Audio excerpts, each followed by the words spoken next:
আমার শুরুটা 86 মানে 86 সন। তখন আমি ক্লাস 3-তে পড়ি। আচ্ছা আচ্ছা। সে সময় প্রচন্ড অনুভূতি, প্রচন্ড ভালোবাসা, পড়াশোনায় খুব ভালো করব এই একটা নেশা নিয়ে আমি প্রতিদিন স্কুলে যেতাম। স্কুল কখনো আমি বন্ধ দিতাম না। শুক্রবারের দিন ইভেন যদি স্কুল বন্ধ থাকতো তারপর একটা পাগলামি করে কেন বন্ধ থাকে এটা তখন বুঝতাম না, অনেক ছোট ছিলাম তো।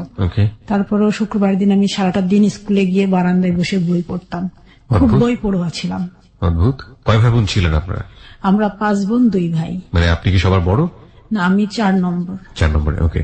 বাবা কি করতো? বাবা স্কুলের শিক্ষক ছিলেন। ওই স্কুলেরই? না, তাহলে বাবা অন্য প্রাইমারি স্কুলের প্রধান শিক্ষক ছিলেন। আচ্ছা। মা গৃহিণী ছিলেন। পড়াশোনার প্রচন্ড অনুভূতি নিয়েই আমার বড় হওয়া।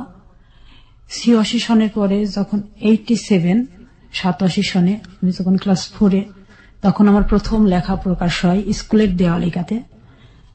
কবিতাটার নাম ছিল বৈশাখ। মানে আপনি ওই সময় লেখালেখি করতেন? জি, তখন আমার প্রথম হাতে খড়ি লেখাই। আচ্ছা। মানে আপনার পরিবারের কেউ ছিল নাকি আপনি নিজে থেকে? কেউ ছিল না, এটা আমার স্কুলের ম্যাডাম মালিকা ম্যাডাম, উনি বেগম মালিকা, উনি আমাকে, আমাদের বাংলা টিচার ছিলেন, উনি আমার ভিতরে স্বপ্ন গেঁথে দিয়েছিলেন লেখার জন্য। সেই স্বপ্নটা আমাকে তাড়িত করত যে আমি একদিন বড় হয়ে লেখিকা হব, লেখিকা হবেন। আচ্ছা। জি, এই স্বপ্নটা দিয়ে আমি লেখা শুরু করি।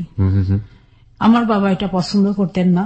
আর এর মাঝখানে আমি আরেকটা কথা বলিনি, সেটা হচ্ছে আমি সবসময় প্রথম স্থানে অধিকার করতাম। মানে ক্লাসে ফার্স্ট হতেন? আমি কোনোদিন সেকেন্ড হইনি আমার ক্লাসে। বাহ, বিউটিফুল। আমি যখন 88-তে যখন ক্লাস 5-এ আমি জুনিয়র বৃত্তি পরীক্ষা দিব, আমাদের ফ্যামিলিটা ছিল খুব রক্ষণশীল। সবাই বোরখা পরতো, সবাই পর্দা করত। আমার বাবা একটা প্রাইমারি স্কুলে প্রধান শিক্ষক হবার পরও আমাকে জুনিয়র বৃত্তি পরীক্ষাতে অংশগ্রহণ করতে দেয়নি। আমাদের মেয়েরা জেলা পর্যায়ের স্কুলে গিয়ে কখনোই পরীক্ষা দিতে পারবে না, এটা তার নিষেধাজ্ঞা ছিল। এই নিষেধাজ্ঞা আমি ব্যারিকেড ভঙ্গ করেও আমি যেতে পারিনি। মানে জেলা পর্যায়ে যেতে পারবে না মানে ঠিক বুঝলাম না, মানে ঘরের বাইরে হতে পারবে না?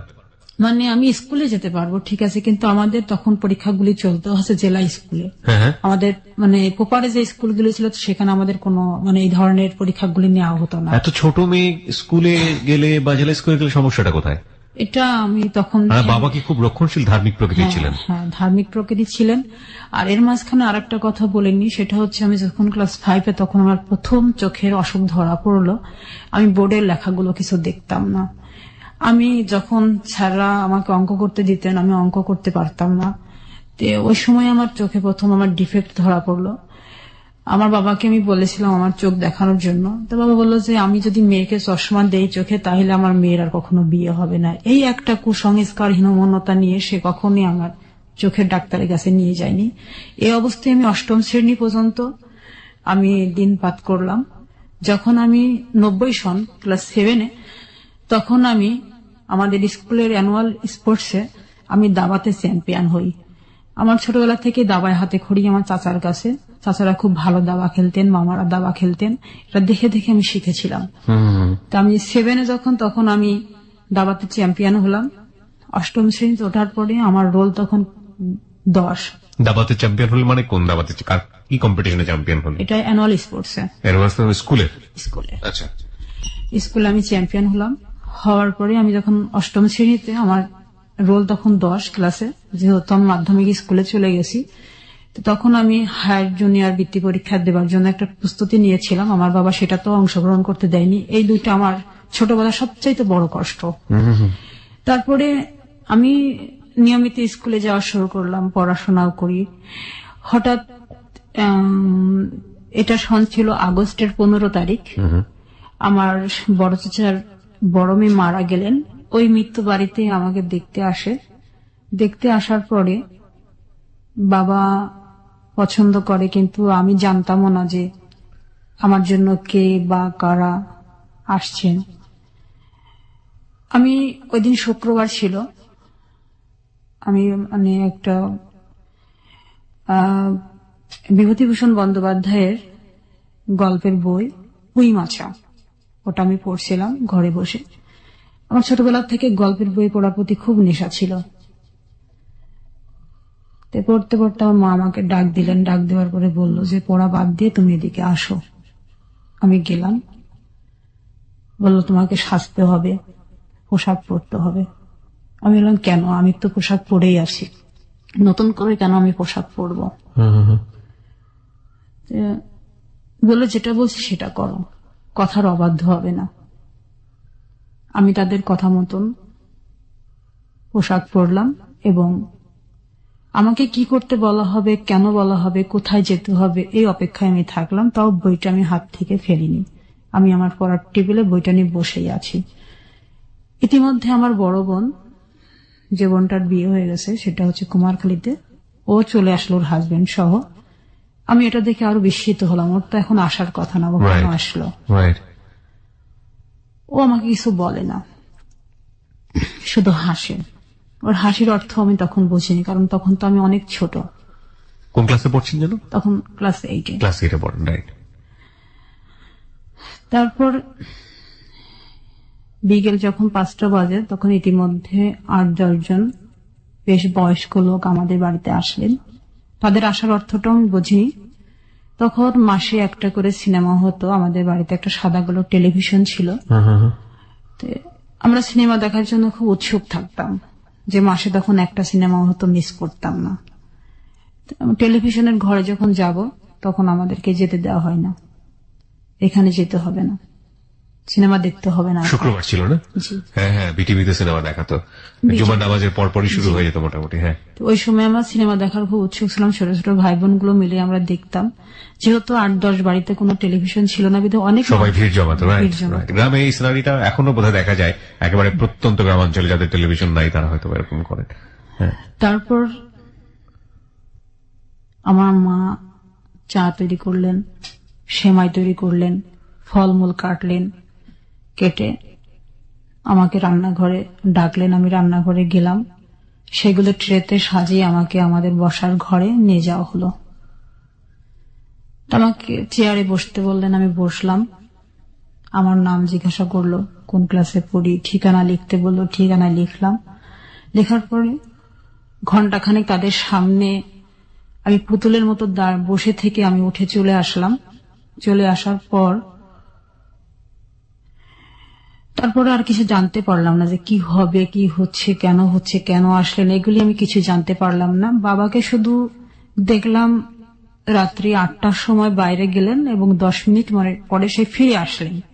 এইটুকুই শুধু আমার খুব বেশি করে মনে পড়ে। তো মাকে ডাকলেন, ঘরের দরজা বন্ধ করে কি বললেন সেটাও আমি জানি না। তারপরে ওই রাত্রেই বাবা চলে গেলেন কুমারখালীতে।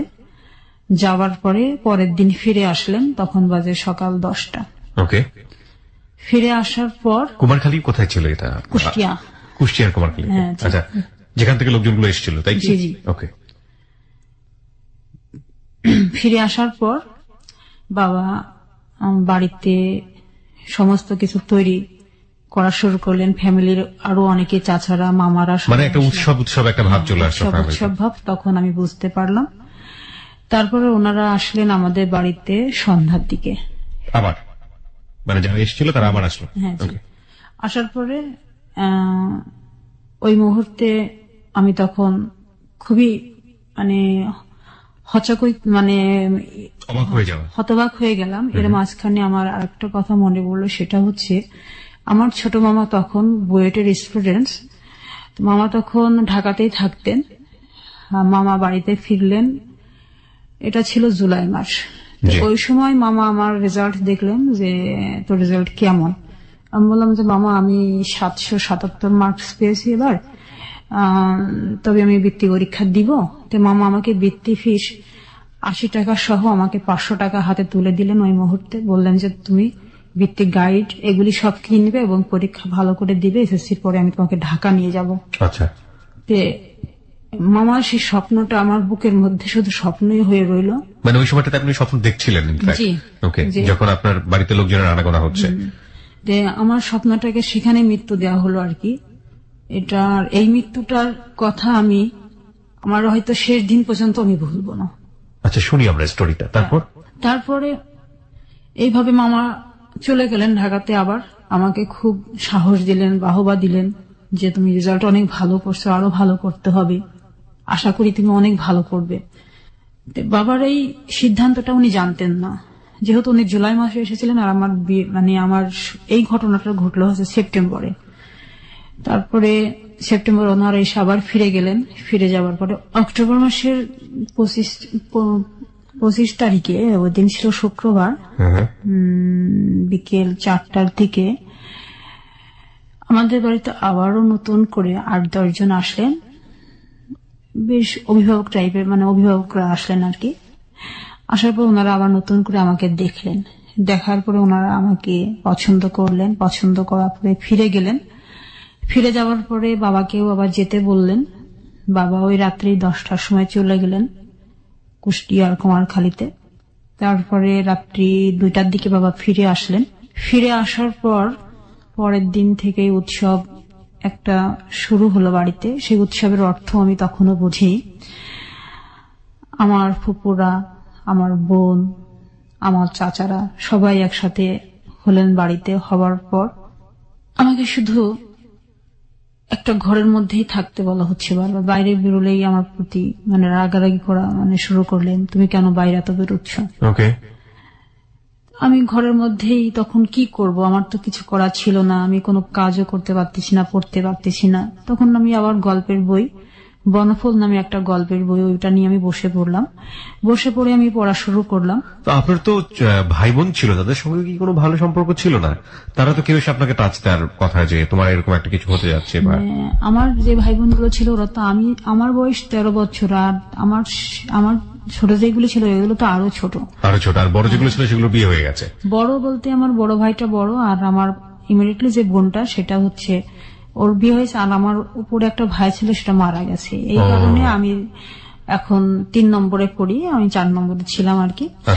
যাই হোক, এইভাবে বই পড়ছিলেন? হ্যাঁ, বই পড়ছিলাম। তারপরে আমাকে সন্ধ্যার দিকে নিয়ে গেলেন গোসল করাতে। গোসল করালো, হলুদ মাখালো। তখন বুঝতে পারলাম আমি তখন হতবাক হলাম যে এটা কেন। আমি আর তখন কিছু বলার মতো। আপনি তখনও কি জানতেন যে কার সঙ্গে বিয়ে হচ্ছে বা কি অবস্থা? জানতাম না যে কার সাথে আমার বিয়ে হচ্ছে, এটা আমি জানতাম না, আমাকে দেখানো হয়নি। ওকে। তারপরে গুটি গুটি করে রাত্রি সময়টা পেরিয়ে মধ্যরাত্রিতে আসলো। আসার পরে প্রায় 2টা বাজে, ওই সময় আমাদের বাড়িতে কাজী আসলেন। কাজী আসার পরে আমাকে একটা রুমে বসিয়ে শুধু সিগনেচার করতে বলা হলো যে এই যে বইটা থাকে ওই বইটাতে সিগনেচার করা হলো যে তুমি এখানে সিগনেচার করো। সিগনেচার করে নিয়ে গেলেন। নিয়ে যাওয়ার পরে আপনি সিগনেচার করে ফেললেন? হ্যাঁ, আমি করে ফেললাম। আমি লেখা পড়া এগুলিতে খুব উস্তাদ, আমি এটা বুঝি নাই, দেখি নাই যেটা কি জিনিস। একটা ওই যে বিয়ের যে ভলিউমটা থাকে ওটাতে সিগনেচার করতে বললেন, আমি সিগনেচার করলাম। তারপরে নিয়ে চলে গেলেন। চলে যাওয়ার পরে আমাকে নতুন শাড়ি পরানো হলো। হওয়ার পরে আমাকে তখন কবুল বলানোর জন্য বারবার আমাকে খুব তাগিদ দেওয়া লাগলো। আমি কিন্তু বলতেছিলাম না যে আমি বিয়ে করব না। আমার বাবা আমাকে ঠাস করে একটা চড় দিয়ে দিলেন, তখন আমি বলতে বাধ্য হলাম। তারপরে এইভাবে আমার বিয়েটা হয়ে যায়। রাত্রিটা পার হবার পরে সকালবেলা আমাদেরকে বিদায় দিল। বিদায়ের মুহূর্তে আমি শুধু এক নজর দেখেছিলাম, কিন্তু কথা তো তখন বলতে পারি না, কথা বলার কথাও না। যে যাহাকে আমি চিনি না তার সাথে আমি কেন কথা বলবো। আমাদের গাড়িতে তুললেন, নিয়ে গেলেন। আমার নানি আমার সাথে গেলেন। আমার নানি তখন বেশ শরীরের দিক থেকে তার বাঁধন ভালোই ছিল। যাওয়ার পর দুপুরের দিকে আমার শ্বশুর বাড়িতে আমি যতদূর বুঝতে পারছি যে তখন পর্যন্ত আপনি ভালোভাবে জানেন না যে আপনার বর আসলে কে। এক নজর যাকে দেখলেন উনি আপনার বর? হ্যাঁ, আমি বরের বেশে আছে এইটুকুই আপনি দেখলেন। মানে মানুষটা কে কি কিছু জানেন না আপনি? তখনও কথাও হয়নি আপনার সঙ্গে? কথাও হয়নি আমার সাথে। ওকে। তারপরে আমি যখন ওদের বাড়িতে গেলাম, যাওয়ার পর আমাকে উঠানে বসালো। বসানোর পর গ্রামের অনেক মানুষ দেখতে আসলেন, দেখলেন, চলে গেলেন। সন্ধ্যা পর্যন্ত ওদের বাড়িতে অনেক উৎসব আমেজ চলছে, যে নতুন বোন এসছে, ছোট ছেলের বউ। আমার শাশুড়িও খুব আমাকে দেখে খুব পছন্দ করছেন, উনি বুকে আমাকে জড়িয়ে ধরলেন। কেউ কারোর সাথে পরিচয় করিয়ে দিচ্ছে না যেটা তোমার শাশুড়ি হয়? আমার শাশুড়ির পরিচয় করিয়ে দিলেন। ওই সময় আমি চিনলাম যেটা আমার শাশুড়ি।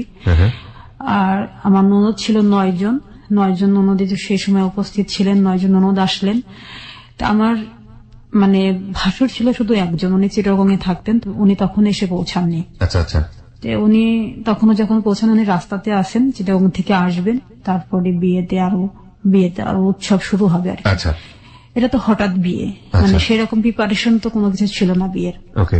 তো গ্রামে গিয়ে আপনি কি দেখলেন? আপনি তো একটা বাড়ির মধ্যে ছিলেন, ওদের বাড়ি ঘর এগুলো কেমন, কি দেখলেন? ওদের বাড়ি ঘর অনেক বড়, কারণ এখানে একটু বলে নি যে আমার শ্বশুরদের চা বাগান ছিল, খাগড়াছড়ি আব্দুল জব্বার চা বাগান, ওনারা ওই চা বাগানের মালিক, এবং অনেক বনিদি, আসলে এদের অনেক টাকা পয়সা জৌলুস অনেক কিছুই ছিল। তারপরে রাত্রিবেলা খাওয়া দাওয়ার পরে আমাকে বাসর ঘরে দিবে, আমি ভয়ে যেতে পারিনি, আমি খুব কান্নাকাটি করতেছিলাম। এই মাঝখানে আপনার হাজবেন্ডের সঙ্গে আপনার কোনো কথা হয়নি? কথা হয়নি আমার সাথে। উনি আমাকে রেখেই উনি ওনার এয়ারগান নিয়ে উনি বেরিয়ে গেছেন ঘর থেকে। এয়ারগান নিয়ে? আচ্ছা। উনি খুব পাখির নেশা ছিল, পাখি শিকারের। আমি শুনলাম আর কি যে ও তো এয়ারগান নিয়ে বেরিয়ে গেছে। সবাই বলছে বউকে দেখছি, বরকে একসাথে দেখবো, এরকম অনেকেই বলছিল। তখন আমার এক ননদ বললো তো ছোট ভাই তো চলে গেছে এয়ারগান নিয়ে। এইটুকু আমি শুধু আমার কানে আমি শুনেছিলাম। তখন ওই ছোট ভাইকে আপনার ভালো করে দেখা হয়নি, মানে আপনার হাজবেন্ডকে ভালো করে দেখা হয়নি? তারপরে খাওয়া দাওয়া হলো, রাত্রি যখন 10টা বাজলো, বাজার পরে তখন আমাকে বাসর ঘর, যেটাকে বলা হয় বাসর ঘর, সুন্দর করে সাজানো হয়েছে, সেখানে আমাকে রেখে ওরা চলে গেছে। চলে যাওয়ার পরে আমি খুব ভয়ে, তখনও সে ফেরেনি, আমি খুব ভয়ে আমি ওই ঘরে না থেকে আমি আমার শাশুড়ির ঘরে চলে আসি। আমি কান্নাকাটি করতেছিলাম খুব। তো শাশুড়ি বলল ছোট মানুষ, ওকে আর আজকে বিব্রত করার দরকার নেই, আমি আমার কাছে রাখি, ও আসুক তারপর আমি দিয়ে আসবো, একা একা ঘরে ভয় পাচ্ছে, আমি দিয়ে আসবো আমার ছেলের কাছে। তো আমার শাশুড়ি ওই সময় আসলে উনি কুষ্টিয়া মোহিনীমিল মহিলা যে স্কুলটা ছিলেন ওই স্কুল থেকে উনি 1921 খ্রিস্টাব্দের উনি এসএসসি পাস আর কি। উনি খুব মানে ওই সময় উনি খুব আধুনিক ছিলেন আর কি, আধুনিক ছিলেন। তো ছেলের সাথে ওনার খুব বন্ধুত্বমূলক সম্পর্ক ছিল ওনার ছেলের সাথে। আমি বললাম যে আমি খুব ভয় পাচ্ছি মা, আমি যাব না। কেন যাবে না তুমি? আমিও তো ছোট সময়, আমিও তো এই সংসারে এসেছি। আমাকে বোঝালেন উনি, আমি তখন বুঝ মানি না। তারপর উনি যখন আসলেন তখন প্রায় রাত্রি 12টা বাজে। আচ্ছা। আমার শাশুড়ি একটু বকলেন যে তুই বিয়ে করে রেখে চলে গেছিস, রাত্রি 12টার সময় কেউ ঘরে আসে? তখন সে বলল যে তুমি তো জানোই মা, আমি সাধারণত রাত্রি 12টা 1টার আগে কখনো ঘরে ফিরি না, এটা তোমার কথা বলার তো কোনো দরকার নেই। তবে ওকে পাঠিয়ে দাও, রুমে পাঠিয়ে দাও। তারপরে আমি রুমে কিছুতে যাব না, আমি খুব চিৎকার করে কেঁদে উঠলাম। তখন বললো থাক, আমি একাই রুমে থাকছি, তোমার কাছে রাখো। তো আমি আমার শাশুড়ির কাছে থাকলাম। সে তারপরের দিনও আমি আর যাই নাই। তারপরে উনি 2 দিন ছিলেন ওনার চিটাগং এ, তখন রিয়াজউদ্দিন মার্কেটে ওনার কাপড়ের দোকান ছিল, ব্যবসা করতেন, ওইখানেই বাসা ছিল। তো উনি বললো তাহলে আমি চলে যাই, মানে কুষ্টিয়া থেকে চিটাগং চলে যাই, তাই বললো। তো বললো যে অন্তত বউ ভাতটা পার করে দিয়ে যা। বউ ভাত কাকে নিয়ে আমি পার করবো, সে তো আমার কাছেই আসে না, এটা বললো। বলার পরে 2 দিন পরে আমার মানে ভাসুরের ওয়াইফ, তার 2টা বাচ্চা সবাই চলে আসলো। গ্রামে আসার পরে বাড়িটা আরো বেশি হলো, জমজমাট হলো। আমাদের বাড়ির থেকে লোকজন আমাদেরকে আনতে গেল, আমাকে নিতে আসলো। নিতে আসার পরে আমি আমার মায়ের বাড়িতে গেলাম।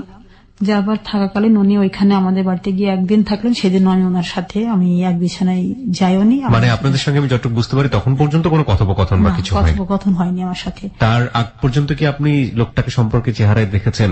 বয়সের ব্যাপার থাকে, কার সঙ্গে বিয়ে হলো, দেখতে কেমন, এটা আমার মনের ভিতরে তখন ফিলিংস নেই। আমি শুধু আমার বিয়ে হওয়ার পরেও আমার কিন্তু বই হাতে, তখনও বই হাতে, আমার বই হাতে। আমি পরীক্ষা দিব, আমি একবার বৃত্তি পরীক্ষা আমি দিতে পারিনি, এবার আমি হায়ার জুনিয়র বৃত্তি পরীক্ষা দিব। এটা আমার তখনও নেশা, আমার চোখে, আমার মুখে, আমার ভিতরে, আমার তখন স্পন্দন যে আমি পরীক্ষা দিব। এটা আমি আমার শ্বশুর বাড়িতে গিয়েও আমি ওই আমার পড়াশোনার মধ্যে, হ্যাঁ, আমার ভাসুরের ছেলে মেয়েরা, ওই যে আমার স্বাস্থ্য ভাসুরের ছেলে মেয়েরা তখন ক্লাস 8-এ যারা পড়ে, ওদের কাছ থেকে বই চেয়ে আমি পড়তাম। এরকম। তো গেলেন আপনি বাড়িতে? হ্যাঁ, বাড়িতে গেলাম। তারপর উনি আমাকে রেখে চলে গেলেন আমাদের বাড়িতে। উনি আমাদের বাড়ির থেকে চিটাগং চলে গেলেন। তারপরে আর ফিরে আসেনি। চিটাগং যাওয়ার পরে আমাকে চিঠি লিখতেন, আমি চিঠির উত্তর দিতাম না। চিঠি আসতো প্রতিদিন, মানে প্রতি সপ্তাহে একটা করে চিঠি আসতো। কি থাকতো চিঠির মধ্যে, পড়ে দেখতেন? পড়তাম, চিঠিগুলো পড়তাম। আমাকে কখনো প্রিয়সী, কখনো প্রিয়, প্রিয়া, কখনো এইভাবে আমাকে সম্বোধন করতেন। ওকে। হয়তো তুমি একদিন আমাকে মেনে নিবে, হয়তো একদিন তোমার সাথে আমার সংসার জীবন শুরু হবে, এরকম অনেক কথাই লিখতেন। ওকে। তারপরে আমি ক্লাস 8 আমি যখন 8ম শ্রেণী যখন আমি ফাইনাল পরীক্ষা দিব, পরীক্ষাতে অ্যাটেন্ড করলাম। 5টা পরীক্ষা দেওয়ার পরে আমার আর পরীক্ষা দেওয়া হয়নি। আমার বাবা আমাকে রেখে আসলেন আপনার শ্বশুর বাড়িতে। শ্বশুর বাড়িতে, তুমি বিয়ের পরে আর থাকতে পারবে না, এখানে থাকতে পারবে না। না, আমাকে রেখে আসলেন। কিন্তু পরীক্ষাটা দেবার আমার খুব ইচ্ছা ছিল, আমার পরীক্ষাটা দেওয়া হয়নি। শ্বশুর বাড়ি থেকেও কোনো স্টেপ নিল না? না। আমার শাশুড়ি বলল যে, শাশুড়ির খুব ইচ্ছে ছিল আমি পড়াশোনা করি, কিন্তু বললো আমার ছেলের অনুমতি না দিলে আমি তো পড়াতে পারবো না, আমার শাশুড়ি। তারপর আমি ওইখানে চলে গেলাম। চলে যাওয়ার পর ডিসেম্বর মাসের 14 তারিখে উনি ফিরে আসলেন চিটাগং থেকে বিকেল 3টার সময়। আমি বাসায় বসে আর কি, আমার শাশুড়িও খুব গল্পের বই পড়তেন, সালিহা নামে একটা গল্পের বই আমি পড়তেছিলাম। তো ওইটা পড়তেছিলাম আমি, শীতের বিকেল আমি বসে বসে রোদ্রে বসে পড়তেছিলাম। আমার বাইরে সবাই বলছে যে আমার ভাসুরের ছেলে মেয়েরা চিৎকার করে বলছে চাচা চলে এসছে, চাচা চলে এসছে। আমার শাশুড়ি এবার বাহিরে গেলেন, যে ছেলেকে রিসিভ করে নিয়ে আসলেন। নিয়ে আসার পরে তখন বলছে যে মা, ওর পাগলামি কি বন্ধ হয়েছে? তাই বলছে, আগে যেরকম পাগলামি করতো এখনো কি পাগলামি করবে? কোনটাকে আসলে আমরা পাগলামি বলবো, কি আসলে পাগলামি, সেটা পুরো গল্প জুড়ে উঠে আসবে। তবে প্রিয় শ্রোতা, আমরা এই পর্যায়ে ছোট্ট একটা বিরতি নিতে চাই। আজকে এখানে নার্গিসের জীবনের গল্প আপনারা শুনছেন। আমাদের সমাজে বাল্যবিবাহের যে রেওয়াজ এবং বাল্যবিবাহের যে ভয়াবহ দিক, সেটা কি আজকের জীবনের গল্প নাকি অন্য কিছু, সেটা একটা প্রশ্ন আমাদের এই প্রথম পার্টি উদ্ভব হয়েছে। আমরা সবসময় একটা কথা বলি যে কোনো বিরতিতে আসলে আজ করার কোনো উপায় নেই যে গল্পটি আসলে কোথায় গিয়ে আবার শুরু হবে এবং কোথায় গিয়ে থামবে। সুতরাং আপনারা এক ধরনের অনুমান করলেও করতে পারেন এতটুকু শোনার পরে, বাট আসলে কি ঘটতে যাচ্ছে সেটা আমরা দেখব। হ্যাঁ, নার্গিস, আপনি যেটা বলছিলেন যে আপনার হাজবেন্ড ফিরে আসলেন এবং আপনার মাকে প্রশ্ন করছেন যে আপনার পাগলামো কমেছে কিনা। তারপর উনি ফিরে আসার পরেই ফ্রেশ হওয়ার পরে উনি ঘুমাতে গেলেন আমার সাথে কোনো কথাবার্তা না বলেই। আমি আমার মতো বই পড়ছিলাম। আমার শাশুড়ি আমাকে বারবার বলছিলেন তুমি উঠে ঘরে যাও, আমি তারপরও যাইনি। এ পর্যন্ত তার সাথে আমার কোনো কথা, তার সাথে আমার দেখা, এগুলি কিছু না। সে দূর থেকে আমাকে দেখে, আমি দূর থেকে তাকে দেখি। এভাবে আমাদের সময়গুলো পার হচ্ছিল, কারণ আমি তখন অনেক ছোট। বিয়ে কি, সংসার কি, স্বামী কি, এগুলো আমি কিছু বুঝতাম না। উনি দেখতে শুনতে কেমন ছিলেন? উনি কি বড়? হ্যাঁ, উনি ওনার, আমাকে একটু জাস্ট বলেন তো, ওনার বয়স তখন কত ছিল যখন আপনাকে বিয়ে করলো? 36 বছর। 36? 36 বছর বয়স্ক একজন ভদ্রলোক ক্লাস 8 পড়া একটা মেয়ে, 13 বছরের একটা মেয়েকে বিয়ে করেছে? Nothing to say, this happen in our society. Okay, বলুন তারপরে রাত্রি 10টার পরে খাওয়া দাওয়া হলো। উনি ঘুমের থেকে উঠে ঘুরে আসলেন। চিটাগং থেকে যেদিন বাড়ি আসলেন, আসার পরে উনি যখন সন্ধ্যার পরে বাইরে গেলেন, তখন ওনার হাতে হুইল ছিল আর কি। হুইল দিয়ে উনি মাছ ধরার জন্য গেলেন। আচ্ছা আচ্ছা।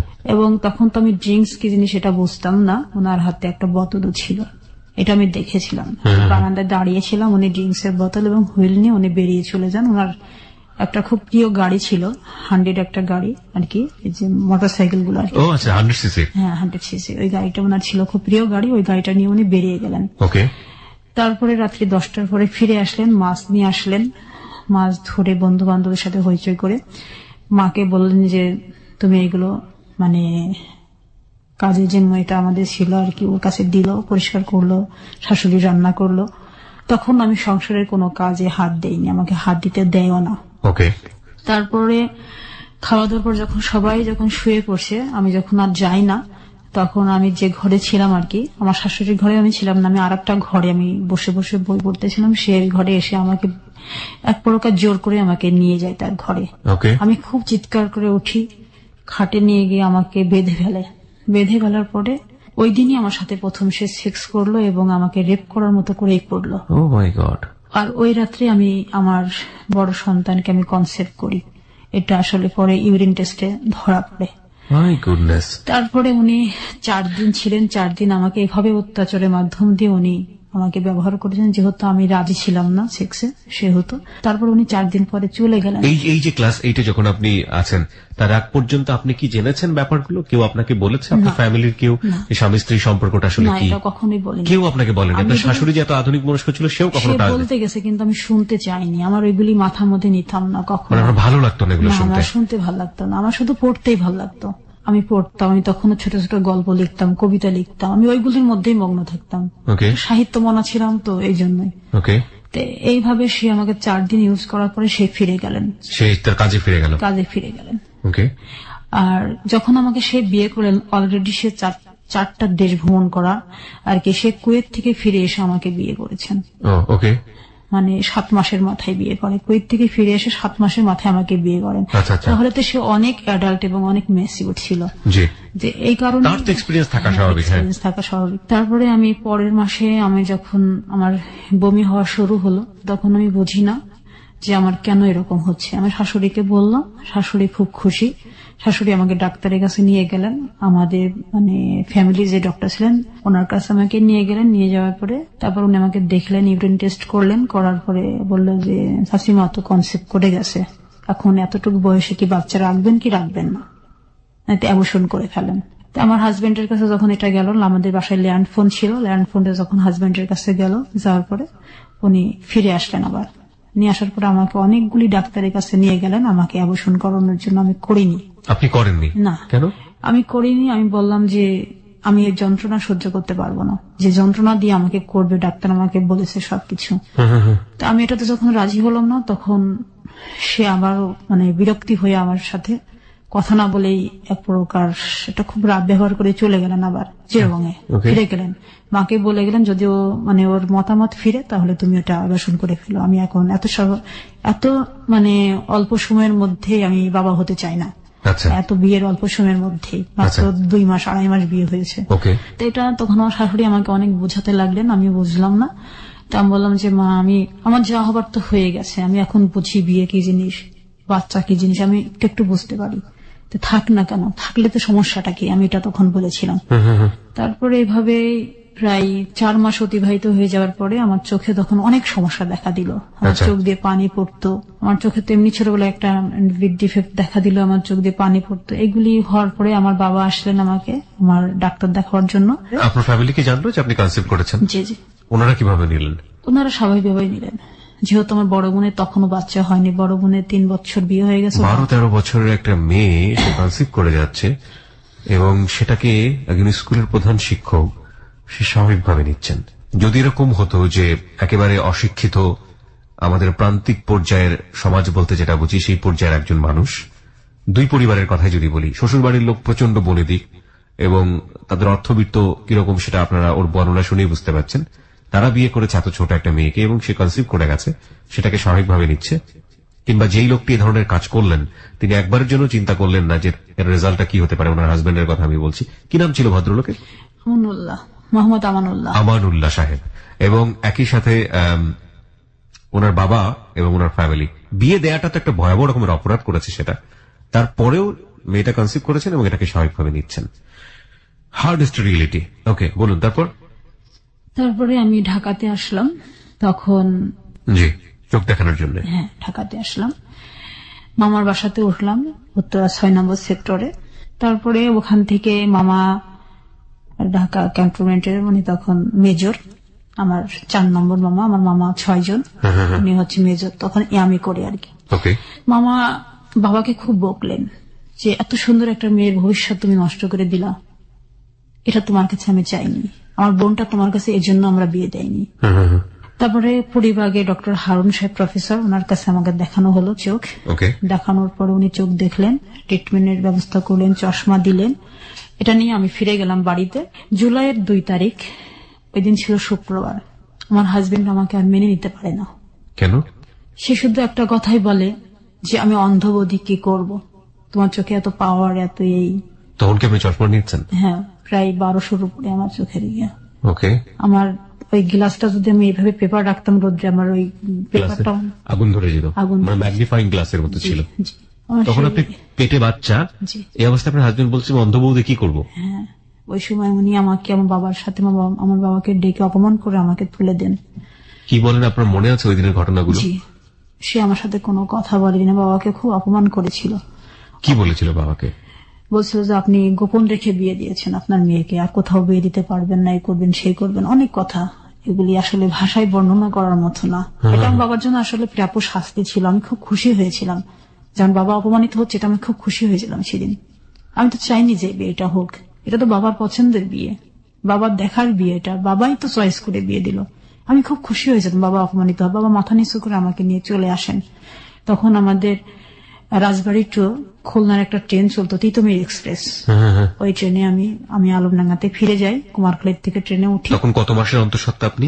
আমি তখন 7 মাস, জুলাই 2 তারিখ। আপনি যে ডেটগুলো বলছেন, বিভিন্ন যে ডেটগুলো বলছেন, আপনার সবকিছু মনে আছে একদম পুঙ্খানুপুঙ্খ, কিভাবে মনে আছে? আমার তো 5 বছর আগের অতীত হয়ে মনে করতে পারি না। আসলে কিভাবে মনে আছে আমি নিজেও জানি না। আমার প্রত্যেকটা সন তারিখ সবই মনে থাকে এখনো। আমার এখনো। চমৎকার, খুবই চমৎকার। বলুন তারপরে বিকালে ফিরে আসলাম। ফিরে আসার পরে 5টার সময় বাড়িতে উপস্থিত হলাম। হওয়ার পরে 7টার দিকে আমার চাচিমা, একজন ডক্টর, বেগম নুরুন্নাহার, আমার বাবার ফুফাতো ভাইয়ের বউ, চাচিমার কাছে আমাকে নিয়ে যাওয়া হলো টেস্ট করানোর জন্য, বেবি ঠিক আছে কিনা। হ্যাঁ, আমি যখন বাড়িতে পা দিয়েছি চাচি তখন শুনতে পারলো। চাচি আমাদের বাড়িতে ল্যান্ড ফোন ছিল। চাচি মাকে ফোন করলো যে ভাবি ও তো এসছে, ওকে নিয়ে তুমি ক্লিনিকে চলে আসো। কোনা নার্সিং হোম আমাদের ওই ক্লিনিকটার নাম, আলমডাঙ্গার পোপাড়ি থানার সাথে।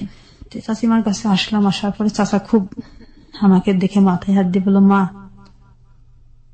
তোর জীবনটা তো এলোমেলো হয়ে গেল, যদি মেয়ে হোস তাহলে আমাকে দিয়ে দিস, আমি মানুষ করব। পয়েন্ট করার মতো বিষয় একটা হচ্ছে, ক্লাস 8 পড়ুয়া একটা মেয়ে যার সুপার ব্রিলিয়ান্ট রেজাল্ট, যাকে পরীক্ষা দিতে দেওয়া হচ্ছে না, বৃত্তি পরীক্ষাগুলো, বিয়ে হয়ে গেছে। বিয়ে হওয়ার পরে স্বামী কি জিনিস সেটা বুঝে ওঠার আগেই কনসিভ, এবং লেখাপড়া বন্ধ। তখন একটা পর্যায়ে বাবা চোখে ট্রিটমেন্ট করাতো না, কারণ মেয়ে যদি চশমা পরে তাহলে তার বিয়ে হবে না।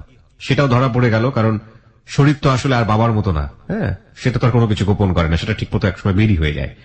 সেটা ধরা পড়ার কারণে, মেয়ে চশমা পরার কারণে, মোটা গ্লাসের চশমা পরার কারণে হাজবেন্ড বাবাকে ডেকে চরমভাবে অপমান করে 7 মাসের অন্তঃসত্ত্বা অবস্থায় তাকে শ্বশুর বাড়ি পাঠিয়ে দিলেন। অর্থাৎ লেখাপড়া বন্ধ, চোখটা ভবিষ্যতে কি হবে সে জানে না, এবং একই সাথে সে 7 মাসের অন্তঃসত্ত্বা, বেবিটার কি হবে সেটারও কোনো খোঁজ খবর নেই। এরকম একটা অবস্থায় গল্প রয়েছে।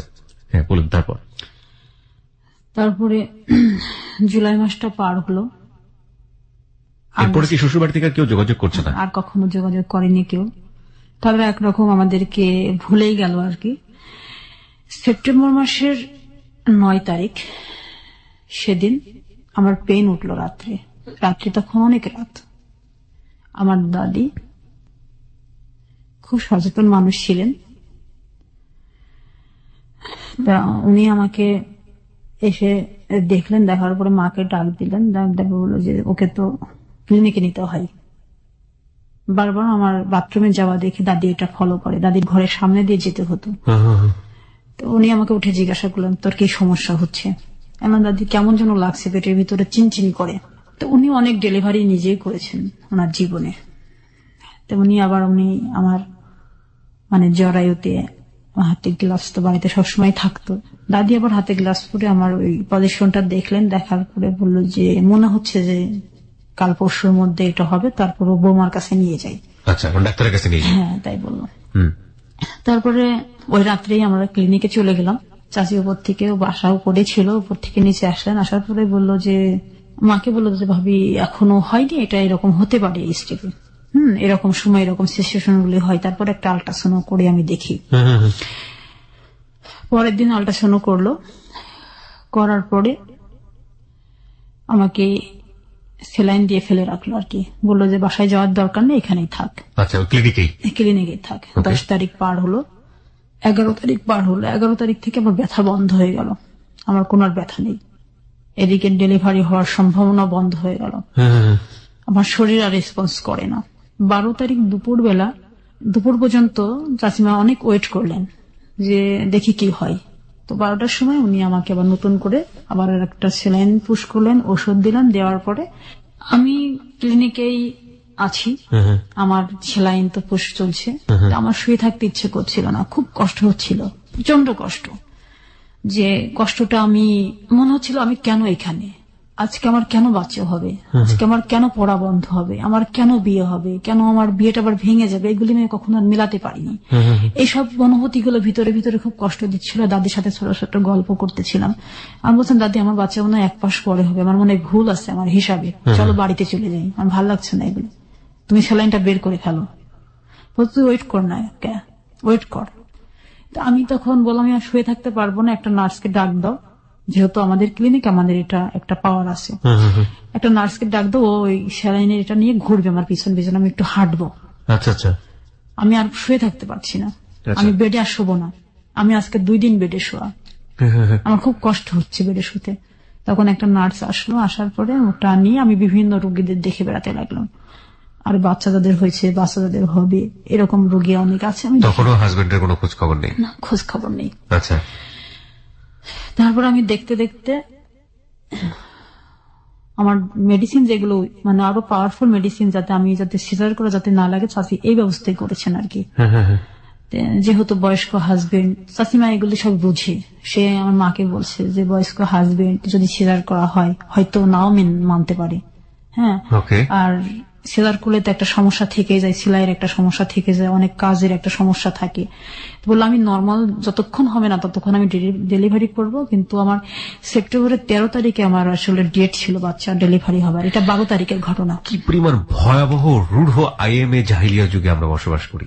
একটা মেয়ে বাঁচবে কিনা সেটার কোনো খোঁজ খবর নেই, ওই মেয়েটা ডেলিভারি কিভাবে হবে এবং হাজবেন্ড সেটা মানবে কিনা সেটা নিয়ে চিন্তা ভাবনা, এবং সেই যে হাজবেন্ড 7 মাসের পরে শুধু চোখের সমস্যার কারণে বাবা বাড়ি পাঠিয়ে দিয়েছে এবং একবারের জন্য খোঁজ খবরও নেয়নি, তার বাচ্চাটারও খোঁজ খবর নেয়নি, এবং সে হাজবেন্ডের জন্য চিন্তা করছে এই মেয়েটার, যে মেয়েটা ডেলিভারি হতে গিয়ে মারা পর্যন্ত যেতে পারে।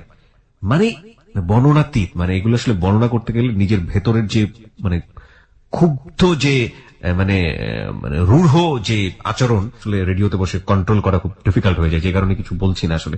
বলুন। তারপর বেলা যখন 1:30 বাজে হঠাৎ করে আমার পানি ভাঙলো, যেটা হয় আর কি বাচ্চা হওয়ার আগ মুহূর্তে। হ্যাঁ, তখন নার্স আমার মায়ের হাতে ওরা দিয়ে উনি দৌড়ে পড়ে গেলেন আমার চাচিকে ডাকার জন্য, আর 2টা নার্স আমাকে বেডে তাড়াতাড়ি শুয়ে দিলেন।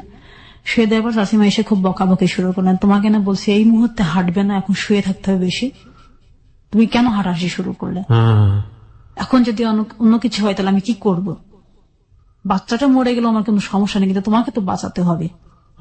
চাচিমা এইভাবে আর কি রাগ করে উঠলেন। উনি তো আমাদের ফ্যামিলির এইগুলি তো মানতেই পারছেন না, উনি তো নওগাঁর মেয়ে ছিলেন, উনি অনেক মানে যুদ্ধ করে উনি ডাক্তার হয়েছিলেন, ওনার জীবনের হিস্টোরিটা আমার চেয়ে আরো বেশি করুন আমার চাচিমার, মানতে পারছেন না। আমার মেয়ে 2:30টার দিকে হলো, আমার মেয়ের কোনো ভিতরে মানে স্পন্দন ছিল না, মেয়ে হলো ফার্স্ট, জি, ওকে, স্পন্দন ছিল না আমার মেয়ের কোনো কান্না, শ্বাস নেয় না, কিচ্ছু নেয় না। আমি শুধু দেখলাম চোখ মেলেন, চাচিমা মানে পা দুটো এরকম ধরে শুধু থাবড়াচ্ছে বাচ্চাটাকে, শুধু কান্না করার চেষ্টা করাচ্ছে। যখন আর কাঁদলো না, একটু কেঁদে ওঠার পর পরে ওনাকে মানে সিলিন্ডার দিল, সিলিন্ডারে নাকে দিয়ে ওকে একটা বেবি কডে দিয়ে ওকে বাইরে দিয়ে দিল। তারপরে অক্সিজেনের সিলিন্ডার দিয়ে ওনাকে বাইরে দিয়ে দিল আর কি, বাচ্চাটাকে, হ্যাঁ, বাইরে দিয়ে দিল চাচিমা। তারপরে আমার যেটুকু ট্রিটমেন্ট করার দরকার করে উনিও বাচ্চাটাকে দেখাশোনা করার জন্য বেরিয়ে গেলেন। তারপর মা আমাকে শুধু বললো অনেক সুন্দর মেয়ে হয়েছে, তাই বললো। আপনার মা? হ্যাঁ। আমার মেয়ের ওজন তখন 4.5 পাউন্ড। আচ্ছা। 4.5 পাউন্ডের একটা মেয়ে আমি আমার শরীর থেকে বের করলাম, এই অনুভূতিটা অনেক, এটা ইট কান্ট বি এক্সপ্লেইন, এটা আসলে মা হওয়ার অনুভূতিটা আসলে এক্সপ্লেইন করা যায় না। তারপরে রাত্রি 10টার দিকে আমরা ক্লিনিক থেকে বাড়িতে গেলাম। আচ্ছা। চাচিমা বললো এখন বাড়িতে যেতে। বাচ্চাটা কি কোলে নিয়ে চলে গেলেন? আমার মায়ের কোলে ছিল। আপনি তখনও নেননি? আমি কোলে তখনও নেয়নি। তারপর বাড়িতে গেলাম, বাড়িতে যাবার পরে আমার বোন, বড় বোন, আমার বড় দুলা ভাই সবাই আসলো আমাদের বাড়িতে। আসার পরে বাড়িতে ভালো একটা আনন্দ, অনেকদিন ছোট বাচ্চা বাড়িতে নেই, আমার বাচ্চাটাই ফার্স্ট ওই মুহূর্তে। আমার মেয়ের নাম আমি নিজেই রাখলাম ফাতেমাতুজ জোহরা তন্নি, আমার মেয়ের নাম ফাতেমাতুজ জোহরা তন্নি। ওকে, জি, রাখলাম। পরের দিন সকালে আমার বড় চাচার মেজ ছেলে আর কি, আমার মেজ ভাই, উনি ফ্যামিলির মানে সমস্ত কিছু কাজগুলোর মধ্যে উনি বেশি ইনভলভ থাকতেন। আচ্ছা। ওনার হাতে মাছ মিষ্টি এগুলো দিয়ে আমার শ্বশুর বাড়িতে পাঠালেন খবর দিয়ে যে মেয়ে হয়েছে, খবর নিয়ে তুমি যাও। আমার বাবা আমাকে পাঠালো। মেজো ভাই গেলেন আমার শাশুড়ির কাছে। আমার শাশুড়ি বললো আমার ছেলে নেই, আমি কিভাবে দেখতে যাব, এখান থেকে কেউ দেখতে যাবে না।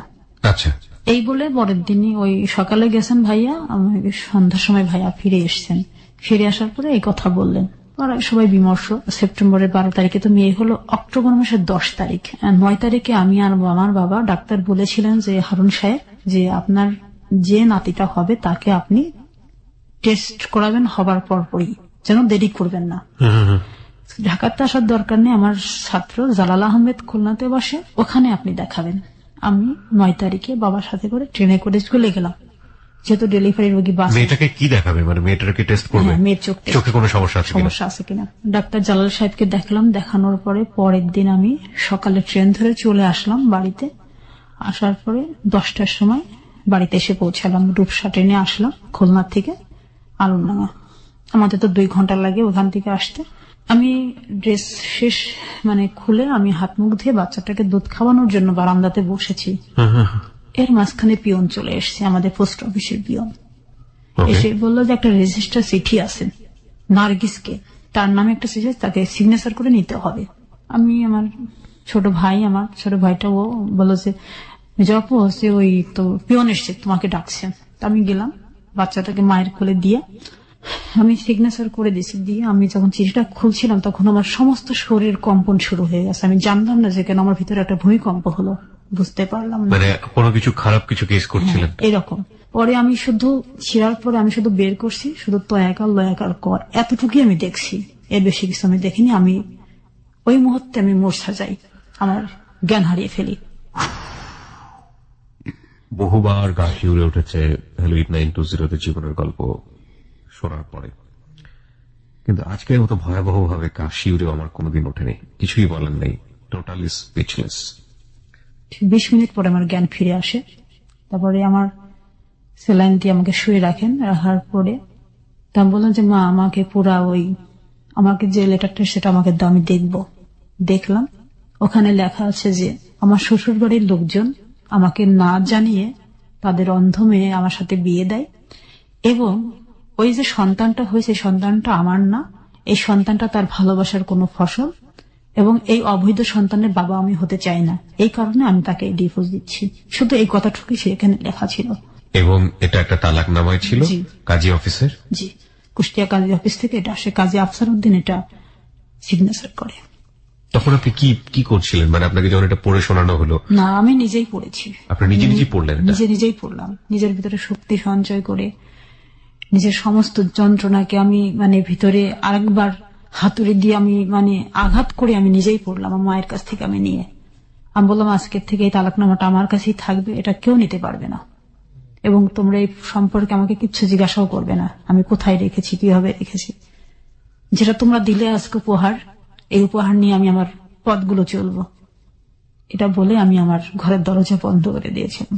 আমার মেয়ের বয়স তখন মাত্র 24 দিন। তারপর আস্তে আস্তে মেয়েটা বড় হতে লাগলো। বাবা মার রেসপন্সটা কি ছিল এই সময়টাতে? কি কিছু বলতো? হ্যাঁ, বাবা মা তখন আর কি রেসপন্স করবে। এটা যখন তালাকনামাটা বাড়িতে যখন আসলো, আমার আর একটা মামা ব্রিগেডিয়ার, বর্তমানে এখন উনি সিএমএস এর ডক্টর। তো দুই মামা যেটা মেজর, উনিও আসলেন এই খবর পাওয়ার পরে। আসার পর বাবাকে তো প্রচন্ড বকাবকি করলেন। মামা বললেন যে আমরা মামলা করব, এবং এই মামলার মাধ্যম দিয়ে আমরা জানতে পারলাম সে নাকি মালের সাথে চলে গেছে। মামলা করলেন আপনারা তাহলে? মামারা বলছে সে যে দেশেই থাক, আমি হাই কমিশনের মাধ্যম দিয়ে তাকে আমি নিয়ে আসবো দেশে, সে যত বড়ই হোক না কেন, শক্তিশালী। আমার দুই মামা মিলে কুষ্টিয়া কোর্টে এবং চুয়াডাঙ্গা কোর্টে মামলা করলেন। করার পরে মামারা তো ঢাকাতে ফিরে আসলেন। বাবা গিয়ে কি করলেন, আমার যেখানে মামলা করা হয়েছে ওটা আমার মায়ের চাচাতো ভাই ছিল, সৌরভ উকিল, অ্যাডভোকেট সৌরভ। সেখানে গিয়ে আমার বাবা আবার সেই মামলাটাকে তুলে ফেললেন। কেন? বাবা বললেন যে আমার সামাজিক কারণে আমি কোনো মামলা করতে পারবো না, কারণ আমার সামাজিক সম্মান ক্ষুণ্ণ হবে। বাবা এই কথাটা বললেন। তখন আমার মামারা বললেন কি যে তুমি যেহেতু আমার বউ নাই, আমার ছোট বোনের হাজবেন্ড, সেও তো তুমি আমাদের সাথে আর সম্পর্ক রাখবে না, কারণ তোমার এই সমস্ত পাগলামি আমরা মেনে নিতে পারবো না। মেয়েদের জীবন নষ্ট করে ফেলছো, তুমি মামলা করবে না এখানে ভয় পাচ্ছ। যখন মেয়েকে বিয়ে দিলা তখন তোমার কোনো লজ্জা হলো না, তোমার সামাজিক কোনো ইয়ে হলো না, এখন তোমার এত লজ্জা কিসের? তারপর মামারা খুব ক্ষুব্ধ হয়ে বাবার সাথে আর কথা বলতেন না দীর্ঘদিন। তুলে ফেলার পরে আমি একটা বছর 92 থেকে 93 নভেম্বর মাস পর্যন্ত কারোর সাথে আমি কথা বলতাম না। ফ্যামিলির কোন অতিথি বাড়িতে আসলে আমি তাদের সাথে দেখা করতাম না, শুধু ঘরের মধ্যে থাকতাম। আমি ভাত খেতে বসলে আমার চোখ দিয়ে অটোমেটিক পানি বেরিয়ে আসতো, আমি ভাত খেতে পারতাম না। আমি দিনে একবার ভাত খেতাম, আমার গলা দিয়ে ভাত নামতো না। সারাক্ষণ শুধু মনে হতো আমার বিয়ে হলো কেন, আমার পড়া বন্ধ হলো কেন, আমার মেয়ে হলো কেন, আমার ডিভোর্স হলো কেন। আমি 4টা সমীকরণ কখনো আমি মেলাতে পারিনি আমার জীবনের সাথে। আমার ওই মুহূর্তে যখন আমি আমার বাবার বাড়িতে আমার মেয়েটাকে নিয়ে অবস্থান করছিলাম, আমার ফ্যামিলিতে আমার ফুপুরা, আমার অন্যান্য আত্মীয় স্বজনরা যখন আসতো, তখন আমার মাকে আমার বাবাকে প্রশ্ন করতো যে মেয়েকে কেন ডিভোর্স দেওয়া হলো। আর ওর মধ্যেই যেহেতু এ পাড়া ও পাড়া আমার একটা ননদের বাড়ি ছিল, তারা খুব ফলাও করে প্রচার করতো এটা আমার অবৈধ সন্তান, আমার অবৈধ সন্তানের মা, এই সন্তান আমার ভাইয়ের না। এটা পুরো পাড়াময় প্রচার যখন হয়ে গিয়েছিল, তখন আমি আর ঘর থেকে বেরোতে পারতাম না। আমি তো জানতাম যে এটা আমার কার সন্তান। এটার আমার বাবা যেহেতু স্কুলের শিক্ষক ছিলেন, সেহেতু তার পক্ষে এই সম্ভব ছিল না। সে আমাকে এসে বকাবকি করতো, বলতো তুমি যোগ্য মেয়ে নও, তুমি সংসারী মেয়ে নও, তুমি সংসার করতে পারলে না, তোমাকে মরতে হবে। আমার হাতে কখনো বিষ তুলে দিত, কখনো দড়ি তুলে দিত গলায় দড়ি দেবার জন্য। আমি আমার মেয়ের মুখের দিকে তাকিয়ে কখনো এগুলো করতে পারিনি। হঠাৎ করে আমি ঝড়ের পরে যে গল্পটা আছে মানিক বন্দ্যোপাধ্যায়ের, সেই মাহবুবের গল্প আমাকে জীবনে ফিরিয়ে নিয়ে আসলো, আর একটা নতুন জীবন দিল। আমি চিন্তা করলাম সেই মাহবুবকে কত প্রচন্ড অত্যাচারের মধ্য দিয়ে মাহবুবকে সে ঝড়ের সাথে প্রতিযোগিতা করে ওকে মুদি দোকানের জিনিসগুলো টানতে হতো। তারপরে আমি আমার বই তুলে নিলাম হাতে। আমার মেজমামা ছিলেন যশোর শিক্ষা বোর্ডের শিক্ষা কমিশন মহিউদ্দিন কেরু, মামার কাছে আমি গেলাম যশোরে। মামা আমি পরীক্ষা দিব, আমার পরীক্ষা দেওয়ার ব্যবস্থা করে দিন। 94 সালেরই ক্যান্ডিডেট ছিলাম, আমার 90 কখনো পড়া হয়নি। মামা বললো যে তুমি 95 সালে পরীক্ষা দাও, তুমি পারবে। আমি বললাম না মামা, আমি যে সালের আমি পরীক্ষার্থী ছিলাম আমি সেই সালেই পরীক্ষা দিব, আমি দেখিয়ে দিতে চাই যে আমিও পারি। আমি ডিসেম্বর মাসের 1 তারিখ থেকে আমি পড়া শুরু করলাম। যখন আমি অঙ্ক বই নিয়ে হাতে করে বসলাম, আমার বীজগণিত তখন মাথায় আর কিচ্ছু ঢোকে না। যে মেয়েটি আমি কখনো 80-র নিচে কখনো আমি অঙ্কে মার্কস পাইনি, সেই মেয়েটি আর আমি অঙ্ক করতে পারি না। আমার সব ভুলে গেছে 2 বছরে। পরে মামাকে অনুরোধ করে বললাম যে মামা আমি তো অঙ্ক কিছু বুঝি না, আর আমার মাথায় ঢুকে না, প্রাইভেট মাস্টার কাছে যাই আসি, আমি অঙ্ক করতে পারি না।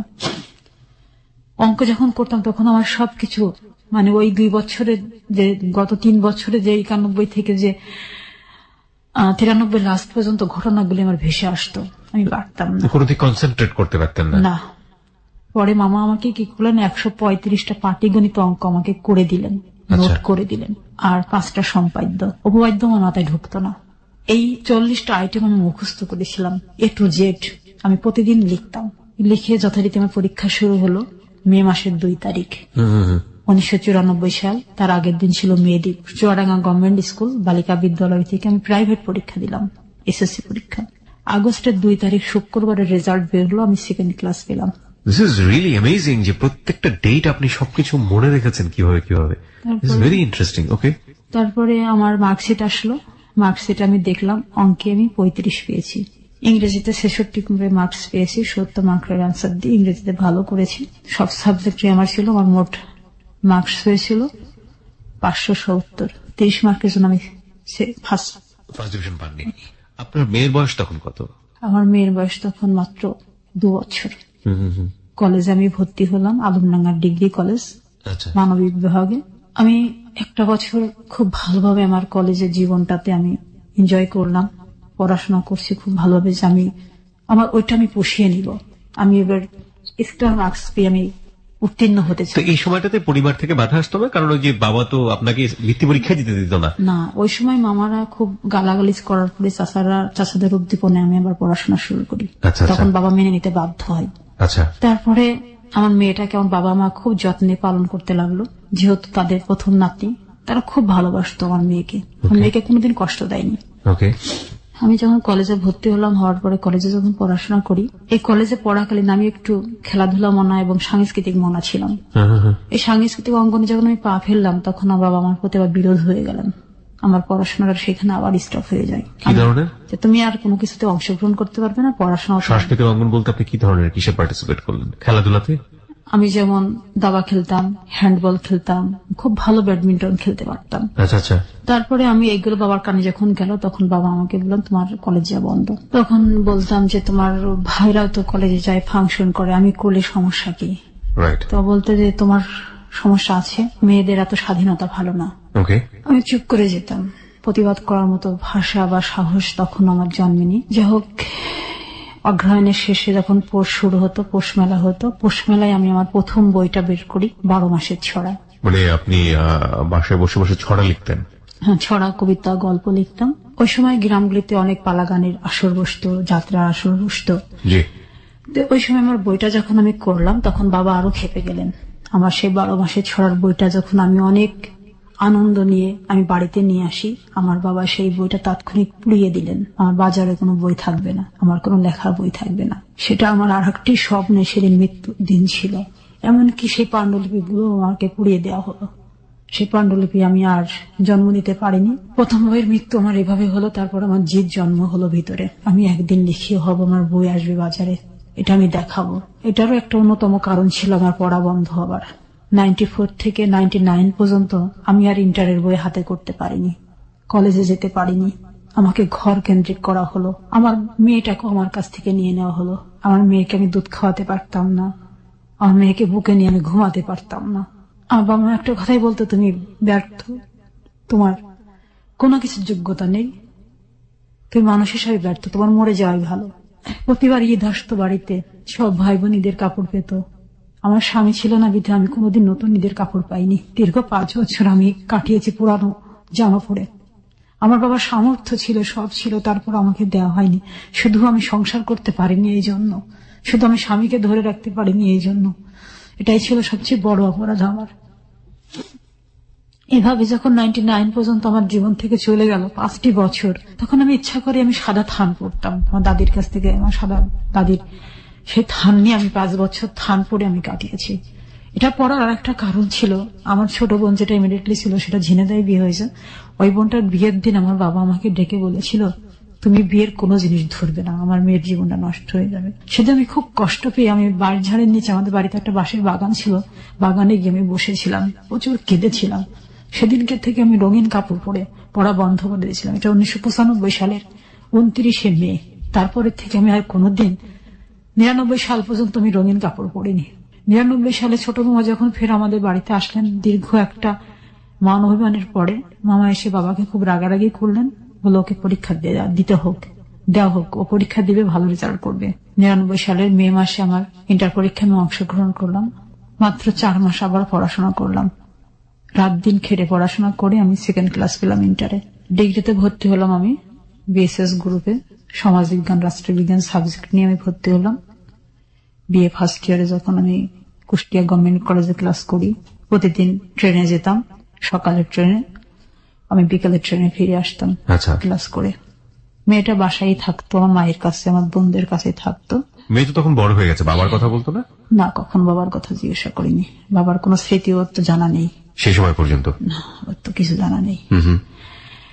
99 সালের বিএ ফার্স্ট ইয়ারে যখন স্টুডেন্টস, তখন 16 ডিসেম্বর আমার মা পিঠা বানাচ্ছিল। ওই মুহূর্তে বাড়িতে ফোন আসলো যে আমার ওই হাজবেন্ড মালয়েশিয়া থেকে ফিরে আসছে, সে আমাকে নিতে আসবে। এইটুকু শুধু খবর শুনলাম আমি। আমার দুলাভাইয়ের কাছে এটা জানিয়েছে যে আমি ভুল করেছি, আমার বউ এবং মেয়েকে আমি নিয়ে যাব, আমাকে যেন ক্ষমা করা হয়। সে 7 বছর পরে মালয়েশিয়া থেকে ফিরে আসলো। সেই সময় সে আমাকে তো ফেলে চলে গেল, সে মালয়েশিয়াতে চলে গেছিল গোপনীয় ভাবে, কেউ জানতো না।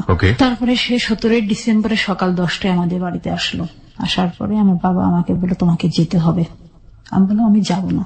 যেটা আমি যে অধ্যায়টা একবার আমি ভুলে গেছি, সেই অধ্যায়টা আমি নিয়ে আর, মানে এত ঝড় পাড়ি দেওয়ার পরে আবার সেই ঝড়ের মুখে ফেলে দিচ্ছে। হ্যাঁ, আমি সেখানে আর যাব না, আমি যেতে চাই না। আমার একটা মেয়ে আছে, আমি পড়াশোনা করতে চাই। আমি যদি বিয়ে ভালো রেজাল্ট করি তাহলে আমি ল ভর্তি হব, আমি যদি লতে ভালো রেজাল্ট করি তাহলে আমি ব্যারিস্টার হব। আমি আমার মতো মেয়েদের পাশে গিয়ে আমি দাঁড়াতে চাই ব্যারিস্টার পাশ করে। এটা আমার পরের স্বপ্ন আমি গেঁথে নিয়েছিলাম মনের ভিতরে, এবং সেই মন্ত্রটা নিয়ে আমি কাজ করছিলেন। হ্যাঁ, কাজ করছিলাম। তারপরে সকাল 10টা থেকে প্রায় বিকেল 4টা পর্যন্ত অনেক আলোচনা, অনেক মিটিং হলো বাড়িতে। আমাকে কেউ রাজি করাতে পারে না ফ্যামিলির। আর আমার চাচারা আসলেন, চাচারা বললেন যে এভাবে তো দেওয়া যায় না, যেটা ডিভোর্স হয়ে গেছে, তারপরে তো একটা নিয়ম আছে, নিয়মের বাইরে তো কিছু করা যায় না, তো তুমি নিয়মের বাইরে কেন কাজ করছো? তারপরে মামাদের কাছে সাজেশন নেওয়া হলো। মামারা বললো আমরা কোনো সাজেশন দিতে এখন পারবো না, কারণ সাজেশন দেবার আগে তুমি সবকিছু নষ্ট করে ফেলেছো। আমাদের কাছে সাজেশন নিলে এখন লাভ হবে না, আর আমরা এর মধ্যে থাকতেও চাই না। আচ্ছা, যেহেতু তুমি মামলাটা সেই সময় তুলে ফেলেছিলে, পুনরাবৃত্তি একটা একই ঘটনার ঘটুক এটা আমরা চাই না। ঢাকার থেকে তারা জানিয়ে দিল, তারা কেউ গেল না। ওকে। তারপরে আমার মেজো চাচা তখন বাড়িতে ছিলেন, চাচাকে ডেকে আনা হলো। চাচা আমাকে বললো যে দেখ মা, তোর তো জীবন তো নষ্টই হয়ে গেছে, তোমার একটা সুন্দর ফুটফুটে মেয়ে আছে, মেয়ের বাবা দরকার, মেয়ের একটা পরিচিতি দরকার। চাচা অনেক বোঝালেন। তা বললাম চাচা তুমি কি পারতে তোমার মেয়েকে এভাবে বড় করতে? তুমি কি পারতে তোমার মেয়ে হলে ওইখানে পাঠাতে? তোমারও তো একটা মেয়ে আছে, যে মেয়েকে তুমি আজকে ডাক্তারি পড়াচ্ছ। আমার কি স্বপ্ন ছিল না ইঞ্জিনিয়ার বা ডাক্তার হওয়ার? আমার এই বোন ডাক্তার হচ্ছে, তুমি আজ অনেক দূরে থাকো বিধায় তুমি ডাক্তার করতে পারলে, তুমি রাজধানীর বুকে থাকো বিধায় সেজন্য তোমার মেয়ে ডাক্তার হলো, কিন্তু আমি হতে পারলাম না কেন? আমার কি অপরাধ ছিল? যত মাথায় হাত দিলে বেরিয়ে গেলেন, বলছে আমি কিন্তু তোর প্রশ্নের উত্তর দিতে পারবো না, কারণ তোর বাবার একগমিতার কারণে আমি ফেল করে গেছি তোর বাবার কাছে। চাচা তখন রাগ করে, বাবার সাথে রাগ করে চলে গেলেন, বলছে তুই আমাকে আর ডাকবি না। রাত্রি 10টা বেজে গেছে, শীতের রাত। পরে বাবা আমাকে ঘরে ডেকে নিয়ে গিয়ে বললেন যে তুমি যদি আজকে এখান থেকে না যাও তোমার মেয়েকে নিয়ে, তাহলে তোমাকে আত্মহত্যা করতে হবে, তোমাকে আমি আর রাখতে পারবো না আমার বাড়িতে। কারণ তোমার মেয়ের এই যে যার সন্তান, তোমার মেয়ে যে অবৈধ সন্তান, এই কথা আমি শুনতে পারি না। আর তখন আমি বাধ্য হলাম যেতে। আমার ওই আবার নতুন করে আমার কাবিননামা তৈরি হলো। সেই কাবিননামাতে আমাকে ফের দেখানো হলো আমি, এটাই আমার প্রথম বিয়ে। আগের একটা কাবিননামা আছে, সেখানেও আমার প্রথম বিয়ে, সেই একটা তারিখের 1991 সালের। আবার সেই 1999 সালে ফিরে এসে আমাকে আবার সেই একই হাজবেন্ড, একই ঠিকানা, আবার একই কাবিননামা, আমার প্রথম কাবিননামা, কিন্তু মাঝখানে একটা সন্তান। এটা নিয়ে আমাকে আবার ফেরত যেতে হলো সেই হাজবেন্ডের বাড়িতে। আবার ফিরে গেলাম সংসারে, এবং সেই রাত্রে সে আমাকে তার আসল রূপ দেখালো। সে বলল আমি তোমাকে শুধু ইউজ করার জন্য বিয়ে করেছিলাম, সংসার করার জন্য না। এই ধরনের কথা সে আপনাকে বলল? হ্যাঁ, বলল। তখন আমার আর কিছু করার নেই। সে আমাকে একটা কথা বলল, তুমি পড়াশোনা করতে পারবে না, তোমার পড়া বন্ধ। আমি কলেজে যেতাম বলে সে সারা দিয়ে আমার এই যে দাঁতগুলো তুলে ফেলে। My goodness. এই দাঁতগুলো তুলে ফেলাম যাতে কথা বলতে না পারি, পড়তে না পারি। এগুলো সে বাসার মধ্যে করেছে? জি। তখন শুরু হলো আমার জীবনের অত্যাচার। আপনার মেয়ে এগুলো দেখেনি? মেয়ে জানতো না এগুলো? ছোট মেয়ে? আমার বড় মেয়েটা, সেই মেয়েটা কখনো বাবার সাথে কথা বলতে পারেনি, বাবার আদর কখনো আমার মেয়ে পাইনি। সারা শীতে দাঁত তুলে ফেললো মানে এটা কিভাবে করলো সে? আমি পড়াশোনা করতাম বিধায় তাই প্রচন্ড অত্যাচার করতো, প্রচন্ড মারধর করতো। বাড়ির আর লোকজন এগুলো দেখতো না? বাড়িতে লোকজন শুধু আমার শাশুড়ি, আমি, আমার হাজবেন্ড আর আমার বাচ্চার কেউ নেই। সবাই তো শহরে থাকে, গ্রামের বাড়িতে। অনেক বড় বাড়ি, 3.5 বিঘার উপরে বাড়ি। এই শব্দটা কোথাও যাবারও কথা নাই। দরজা বন্ধ করে দিয়ে আমার এইদিকে দাঁতগুলো নেই। এগুলো সব টানতে টানতে তুলে ফেলতো? প্রথমে ভাঙতো হাতুড়ি দিয়ে, এগুলো ফুলে আমার এরকম হয়ে গেছিল সেই সময়। তারপরে এই যে হাতের আঙুল, এটা বাড়িয়ে আমি লিখতাম বলে এই যে হাতের আঙুল ব্যাকা করে দিচ্ছে মেরে। ওই 17 ডিসেম্বরে যেদিন শ্বশুরবাড়ি গেলাম, তারপরে আমি 4 দিন পরে আমি প্রথম কলেজে যাই শ্বশুরবাড়ি থেকে। ওখানে তো কাছে শ্বশুরবাড়ি, আমি বাসে কলেজে যেতাম। মেয়েকে আমার শাশুড়ির কাছে রেখে যেতাম। আমার শাশুড়ি বলল ওর অনুমতি ছাড়া তুমি কলেজে যাচ্ছ, তোমার তো সমস্যা হতে পারে। আচ্ছা। ও তো খুবই রেগে যেতে পারে। এক দিন পরে তোমরা আবার এক জায়গায় হলা, তোমরা খুব সুন্দর একটা সংসার বা পড়াশোনা বা নাইবা করলা, করছো তো, ইন্টার পাস তো করছো, ডিগ্রি পাস না করলে কি হবে তোমার? তুমি তা চাকরি করবে না। তা বললাম যে মা, আমি ভরসা আর কোনো কিছুতেই পাই না। এখন আমার একটা ভরসা, আমাকে শিক্ষা অর্জন করতে হবে, আমাকে আমার এডুকেশনটা আমাকে ফুলফিল করতে হবে। আমি এই লক্ষ্যে এগিয়ে যেতে চাই, যাতে পরবর্তীতে যেন আমি সব ঝড় সামলাতে পারি। আমাকে সেভাবে তৈরি হতে হবে, আমার নিজে থেকে নিজেকে তৈরি করতে হবে। আমি এই বলে আমি চলে যাই কলেজে। যেদিন প্রথম কলেজ থেকে ফিরে আসলাম সেদিনই আমার প্রথম প্রচন্ড মারধর। সেদিনকে দাঁত তুলেছিল পরে। আচ্ছা। প্রচন্ড মারধর করেছিল, আমার বই ছিঁড়ে ফেলেছিল, যে বইগুলি আমি আমার কলেজে যে বইগুলো আমি নিয়ে এসেছিলাম এটা আগুন দিয়ে পুড়িয়ে ফেলার পরে আমি ফের নতুন করে কিনি। এখন কেনার টাকা তো সে আমাকে দিবে না। আমার বাবার বাড়ি থেকে আমাকে 5 ভরি গহনা দেওয়া হয়েছিল, আর শ্বশুর বাড়ি থেকে 10 ভরি স্বর্ণ দিয়েছিল। এখান থেকে আমি আমার মামা যে কানের দুল দিয়েছিলেন একটা পাশা, সেটা আমি বিক্রি করেছিলাম। আচ্ছা। বিক্রি করে আমি বই কিনেছিলাম ফের কলেজের। আচ্ছা আচ্ছা, এই পুড়িয়ে দেয়া বই। আচ্ছা। আমার কলেজের সব বইগুলো আমি ফের নতুন করে ফের কিনি, যেহেতু আমার একটা বছর পরে আমি পরীক্ষা দিব। আচ্ছা। ডিসেম্বর, জানুয়ারি, ফেব্রুয়ারি, মার্চ, এপ্রিল, মে, জুন, যখন আমি পড়াই বন্ধ করলাম না, তখন সে কি করলো, আমাকে দ্বিতীয়বার কনসেপ্ট পড়ালো। আমি যে পিল খেতাম তার সাথে যাওয়ার পরে সেই পিলের পাতা সে ফেলে দিত।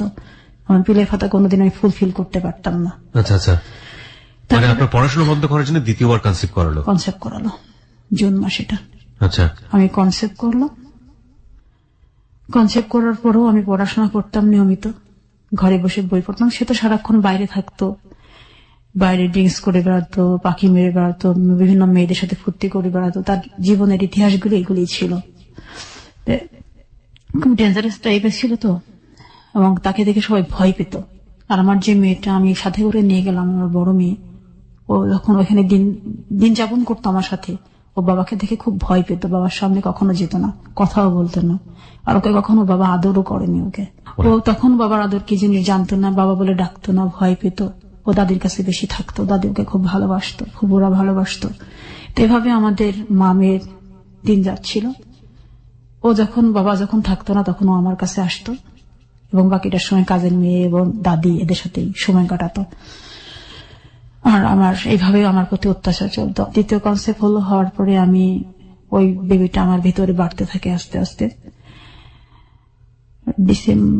জুন থেকে এটা মার্চ, প্রায় 8 মাসের কাছাকাছি যখন আমার গর্ভে বাচ্চা, তখন আমার বিয়ে পরীক্ষা শুরু হলো মার্চে। বিয়ে ফাইনাল পরীক্ষা। আমি সেই 8 মাসের গর্ভে বাচ্চা নিয়ে আমি পরীক্ষা দিতে যেতাম। আমি পরীক্ষায় অংশগ্রহণ করলাম, বিয়ে পরীক্ষাতে। বিয়ে পরীক্ষা যখন অংশগ্রহণ করি, তখন এর মাঝখানে তোমার 2-3টা দাঁত তো অলরেডি চলেই গেছে প্রচন্ড অত্যাচারে। আমি পড়তাম যাতে কথা বলতে না পারি। আমাকে বলতো যদি দাঁত না থাকলে পড়াশোনা করবি কিভাবে, তো দাঁতই রাখবো না, এভাবে সে বলতো, আর মারতো আমাকে ধরে। তারপরে যখন আমার বিয়ে ফাইনাল পরীক্ষা যখন সামনে আসলো, তখন তো আমি দ্বিতীয় সন্তান আমার গর্ভে, সন্তানও বড় হচ্ছে, এদিকে গুটি গুটি পা আমার পরীক্ষাও এগিয়ে আসছে। আমার টেনশন, আমাকে পরীক্ষা ভালো রেজাল্ট করতে হবে। আমি ওইভাবে পড়াশোনা করতাম। যখন আমার সামনে বই দেখতো তখন আমাকে মারধর করতো প্রচুর। যখন আমি পরীক্ষাতে ফর্ম ফিল আপ করার জন্য আমি রেডি, ওই সময় আমার আগের 2 সার্টিফিকেট, এসএসসি এবং ইন্টারের সার্টিফিকেট ছিঁড়ে ফেলে, ছিঁড়ে টুকরো টুকরো করে ফেলে। সেটা আমি পুড়িয়ে ফেলবে যখন, তখন আমার শাশুড়ি পুড়িয়ে ফেলার আগে সে নিয়ে চলে যায়। পরে ওটা আমি আর একটা কাগজে জোড়া দিয়ে সেই ছেঁড়া কপি এখন আমি টেনে নিয়ে বেড়াচ্ছি, সেই ছেঁড়া কপি আছে আপনার কাছে। প্রিয় শ্রোতা, আমরা কিছু নিদর্শন উনি নিয়ে এসছেন।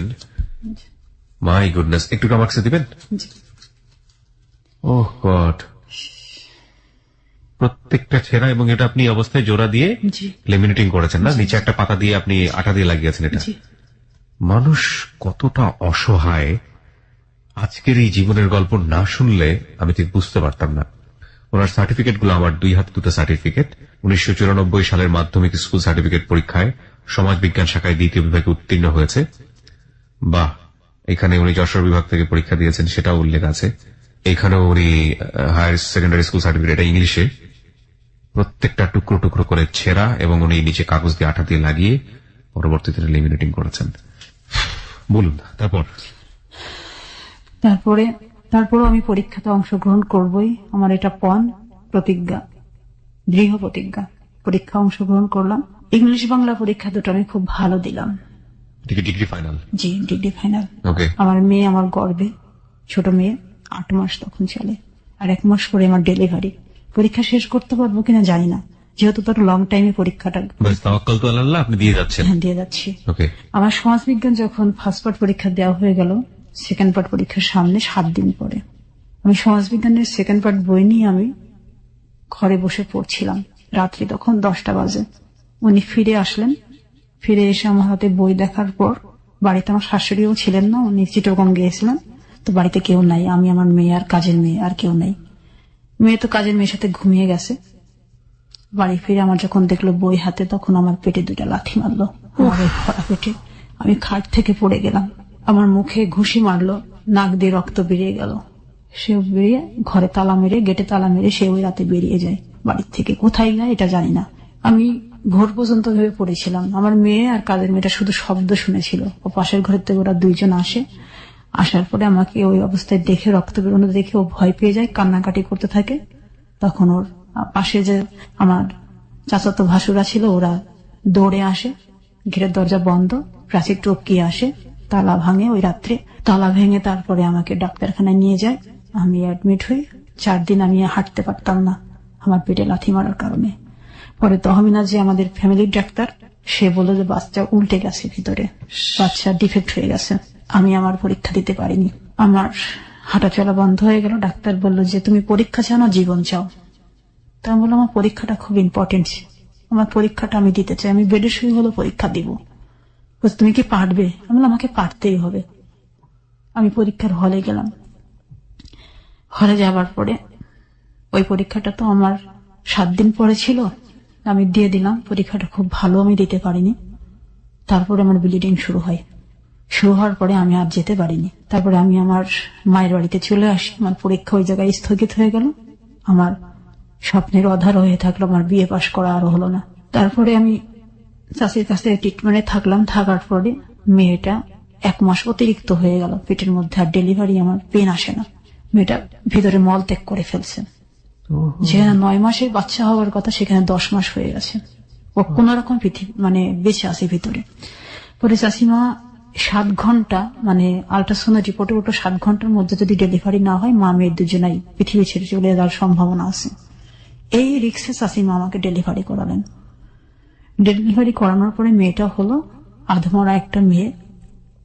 সেই মেয়েটা অনেক ট্রিটমেন্টের পর বেঁচে উঠলো, কিন্তু সে বেঁচে থাকাটা এখন আর বেঁচে থাকা নয়। ওই যে লাথি মারার কারণে ওর জীবনে ওর ডিফেক্ট নিয়ে যে শিশুটা খুব সুন্দরভাবে পৃথিবীতে আসতো, তার সুন্দর জীবনটা ব্যাহত হলো। আমি আবার 26 দিনের মেয়ে নিয়ে আমি আমার শ্বশুর বাড়িতে ফিরে গেলাম। যেহেতু মেয়ের স্কুল আছে, সুস্থ হয়ে ফিরে গেলাম। এই ছোট মেয়েটা, বড় মেয়েটা, এই নিয়ে আমি সংসার করি, সংসারে আছি। বইগুলো প্রতিদিন হাত দিতাম আর কাঁদতাম যে আমার এত যন্ত্রণার পড়াশোনা, সেই পড়াশোনাটা আমি আজকে করতে পারলাম না। তারপরে আমার মেয়ের বয়স তখন 13 মাস, ছোট মেয়ে, তখন ফির সে আমাকে কনসেপ্ট করালো। আবার জি, তোমাকে কনসেপ্ট করতেই হবে। আবার আমার সন্তান আসলো, ছেলে পেটে আসলো। ছেলে পেটে আসার পরে আমি অসুস্থ হয়ে গেলাম। আমি বিছানাতে, আমি আর উঠতে পারতাম না। দিদি প্রচন্ড মারধর করতো। আমার বড় মেয়েটা এতটাই তার কাছে চক্ষুশূল ছিল। 7 বছরে তো 8 বছরের মেয়েরা তো কান ফোড়ায়। আমার বড় মেয়েটা যখন কান ফোড়ালো, শখ করে ছোট ফুপুর কাছ থেকে, সে কানটাকে সে বাড়িয়ে কান দিয়ে রক্তপাত করে দিয়েছিল আমার বড় মেয়ের। এমনকি মেয়েটাকেও সে কখনো রেহাই দিত না। তারপর ছেলেটাকে পেটে নিয়ে যখন আমি এভাবে আর পড়াশোনা করতে পারলাম না, আমার শ্বশুর বাড়িতে তখন খুব কষ্ট হতো। যেহেতু ওখানে ডাক্তার, গ্রামের বাড়িতে ডাক্তার অনেক দূরে, আর বাড়িতে কোনো ডাক্তার নেই। সেহেতু চাষিরা আমাকে বললো তুমি বাড়িতে চলে আসো, যে তোমাদের বাড়িতেই ডাক্তার, বাড়িতেই সবকিছু। তো বাড়িতে চলে গেলাম, থাকলাম বাড়িতেই। আমার ছেলেটা হচ্ছে 2003 সালের 7 জুলাই আমার ছেলেটা জন্ম নিল। ছেলেটা খুব সুন্দর জন্ম নিল আর কি, ভালোভাবে, কোনো সমস্যা আমার হয়নি। 12 দিনের ছেলে নিয়ে আমি ঘরে ফিরে গেলাম। জানুয়ারি মাসের 4 তারিখে আমি ছেলে কোলে নিয়ে আমি কাজ করতেছিলাম রান্নাঘরে। তো আমার কাজের মেয়েটাকে দিয়ে বললাম যে কাপড়গুলো একটু ভেজা ভেজা আছে, আমি এগুলোর একটু শুকিয়ে নিয়ে আসি চুলার থেকে। শুধু হিটারে দিয়েও হচ্ছে না, আয়রন করে হচ্ছে না, তো এই বাচ্চাটাকে নিয়ে আমি আসতেছি। তখন রাত্রি 8:30 বাজে। আচ্ছা, আমার মেয়েটা টিচার এসে তখন মেয়েটাকে পড়াচ্ছে, বড় মেয়েটাকে। তারপরে আমার গায়ে আগুন লেগে গেল। আগুন লেগে গেল মানে? চুলার থেকে আগুন লাগলো আমার গায়ে। আচ্ছা। আমার শরীরের অর্ধেক অংশ পুড়ে গেল। পুড়ে যাওয়ার পরে আমি সেন্সলেসে পড়ে থাকলাম। সবাই আসলো, আমাকে ওখান থেকে আগুন থেকে উদ্ধার করলো। শাড়িতে আগুন লেগে গিয়েছিল। লেগে যাওয়ার পরে ওই রাত্রে আমাকে ডাক্তারখানায় অ্যাডমিট করা হলো। আমার হাঁটুর উপর থেকে আমার মাঝার পর্যন্ত আমার সমস্ত পুড়ে একদম ঝলসে গেল। ঝলসে যাওয়ার পরে আমি এই বিছানায় যখন পড়ে গেলাম, বাচ্চা 3টা, ছোট মেয়েটা ওই রকম হাঁটতে পারে না, ছেলেটা মাত্র হয়েছে 7 মাসের সন্তান কোলে। তারপর সে যে কি বিভৎস অবস্থা আর কি। ডাক্তার ড্রেসিং করছে, ব্যান্ডেজ করতেছে, এইভাবে আমার প্রতিদিন একটা একটা করে দিন পার হতো। আর আমার ফ্যামিলির কেউ আমাকে তখন দেখতে আসেনি। আর এই যে আপনি বলছিলেন একটু আগে যে দাঁত উপড়ে ফেলতো, হাতের নখ ভাঙতো যাতে আপনি লেখাপড়া করতে না পারেন, এগুলো আপনি আপনার পরিবারে বলতেন না? মাকে বলতেন না? বাবাকে বলতেন না? আমার ওই যখন এগুলি করতো তখন তো বললেও তারা বিশ্বাস করতো না। আর আমার ফ্যামিলির লোকজন তখন কম যেত আমাদের বাড়িতে। আর আমার বাচ্চাগুলি হয়ে যাওয়ার পরে যখন আমার অত্যাচারটা যখন বেশি বাড়লো, যখন আমি পুড়ে গেলাম, তখন আমার ফ্যামিলির কারোর মুখ আমি দেখিনি। দাঁতগুলো কি দিয়ে তুলতো উনি? দাঁতগুলো প্লাস দিয়ে তুলতো আর ইয়ে দিয়ে করতো। কিছু লোক আছে উনি ভাঁজ করতে পারেন না, এগুলো কি দিয়ে বাড়ি দিত? এগুলোতে এগুলো বেতের লাঠি দিয়ে বাড়ি দিত, যাতে আপনি লিখতে না পারেন, কলম ধরতে না পারেন। এই যে আঙুল দুটো বাঁকা, এই যে এই কারণে ফেটে গিয়েছিল হাড় এখানে। বলুন তারপর। পড়ে গেলাম বিছানায়। তখন আমাকে ওই পুরো অবস্থাতে মারতে পারে না, শুধু মুখে আমাকে আঘাত করতো যে সাবধানে কাজ করতে পারো না, এই করতে পারো না, সেই করতে পারো না, এখন তোমাকে কে দেখবে, তোমার বাচ্চাদের কে দেখবে, খালি মুখে কিলাতো। কিলিয়ে আমার চলে যেত ঘর থেকে। আমার পরে রাগে খুব বেশি চলে যেত। আর একটা বড় মহিলা ছিল কাজে, তার সাথে সে সারাক্ষণ এই সেক্স রিলেশনের মতো থাকতো। মানে কাজের মেয়ের সাথে? জি। আমার শাশুড়ি তখন আমার পুরো অবস্থা শুনে চিটাগাং থেকে ফিরে আসলেন বাড়িতে। আসার পরে আমার মেয়েদেরকে দেখাশোনা করতে লাগলেন। শাশুড়ি আর একটা কাজের মেয়ে রাখলেন, যেহেতু ওই অবস্থা হয়ে গেছে, এখন তোকে তো ট্রিটমেন্টও করতে হবে, বাচ্চাগুলোও দেখতে হবে। আমি ছেলেটাকেও কোলে নিতে পারি না, ছোট মেয়েটাকেও নিতে পারি না। বড় মেয়েটা আমার মল ফেলতো, আমি পায়খানা বিছানায় বসে করতাম।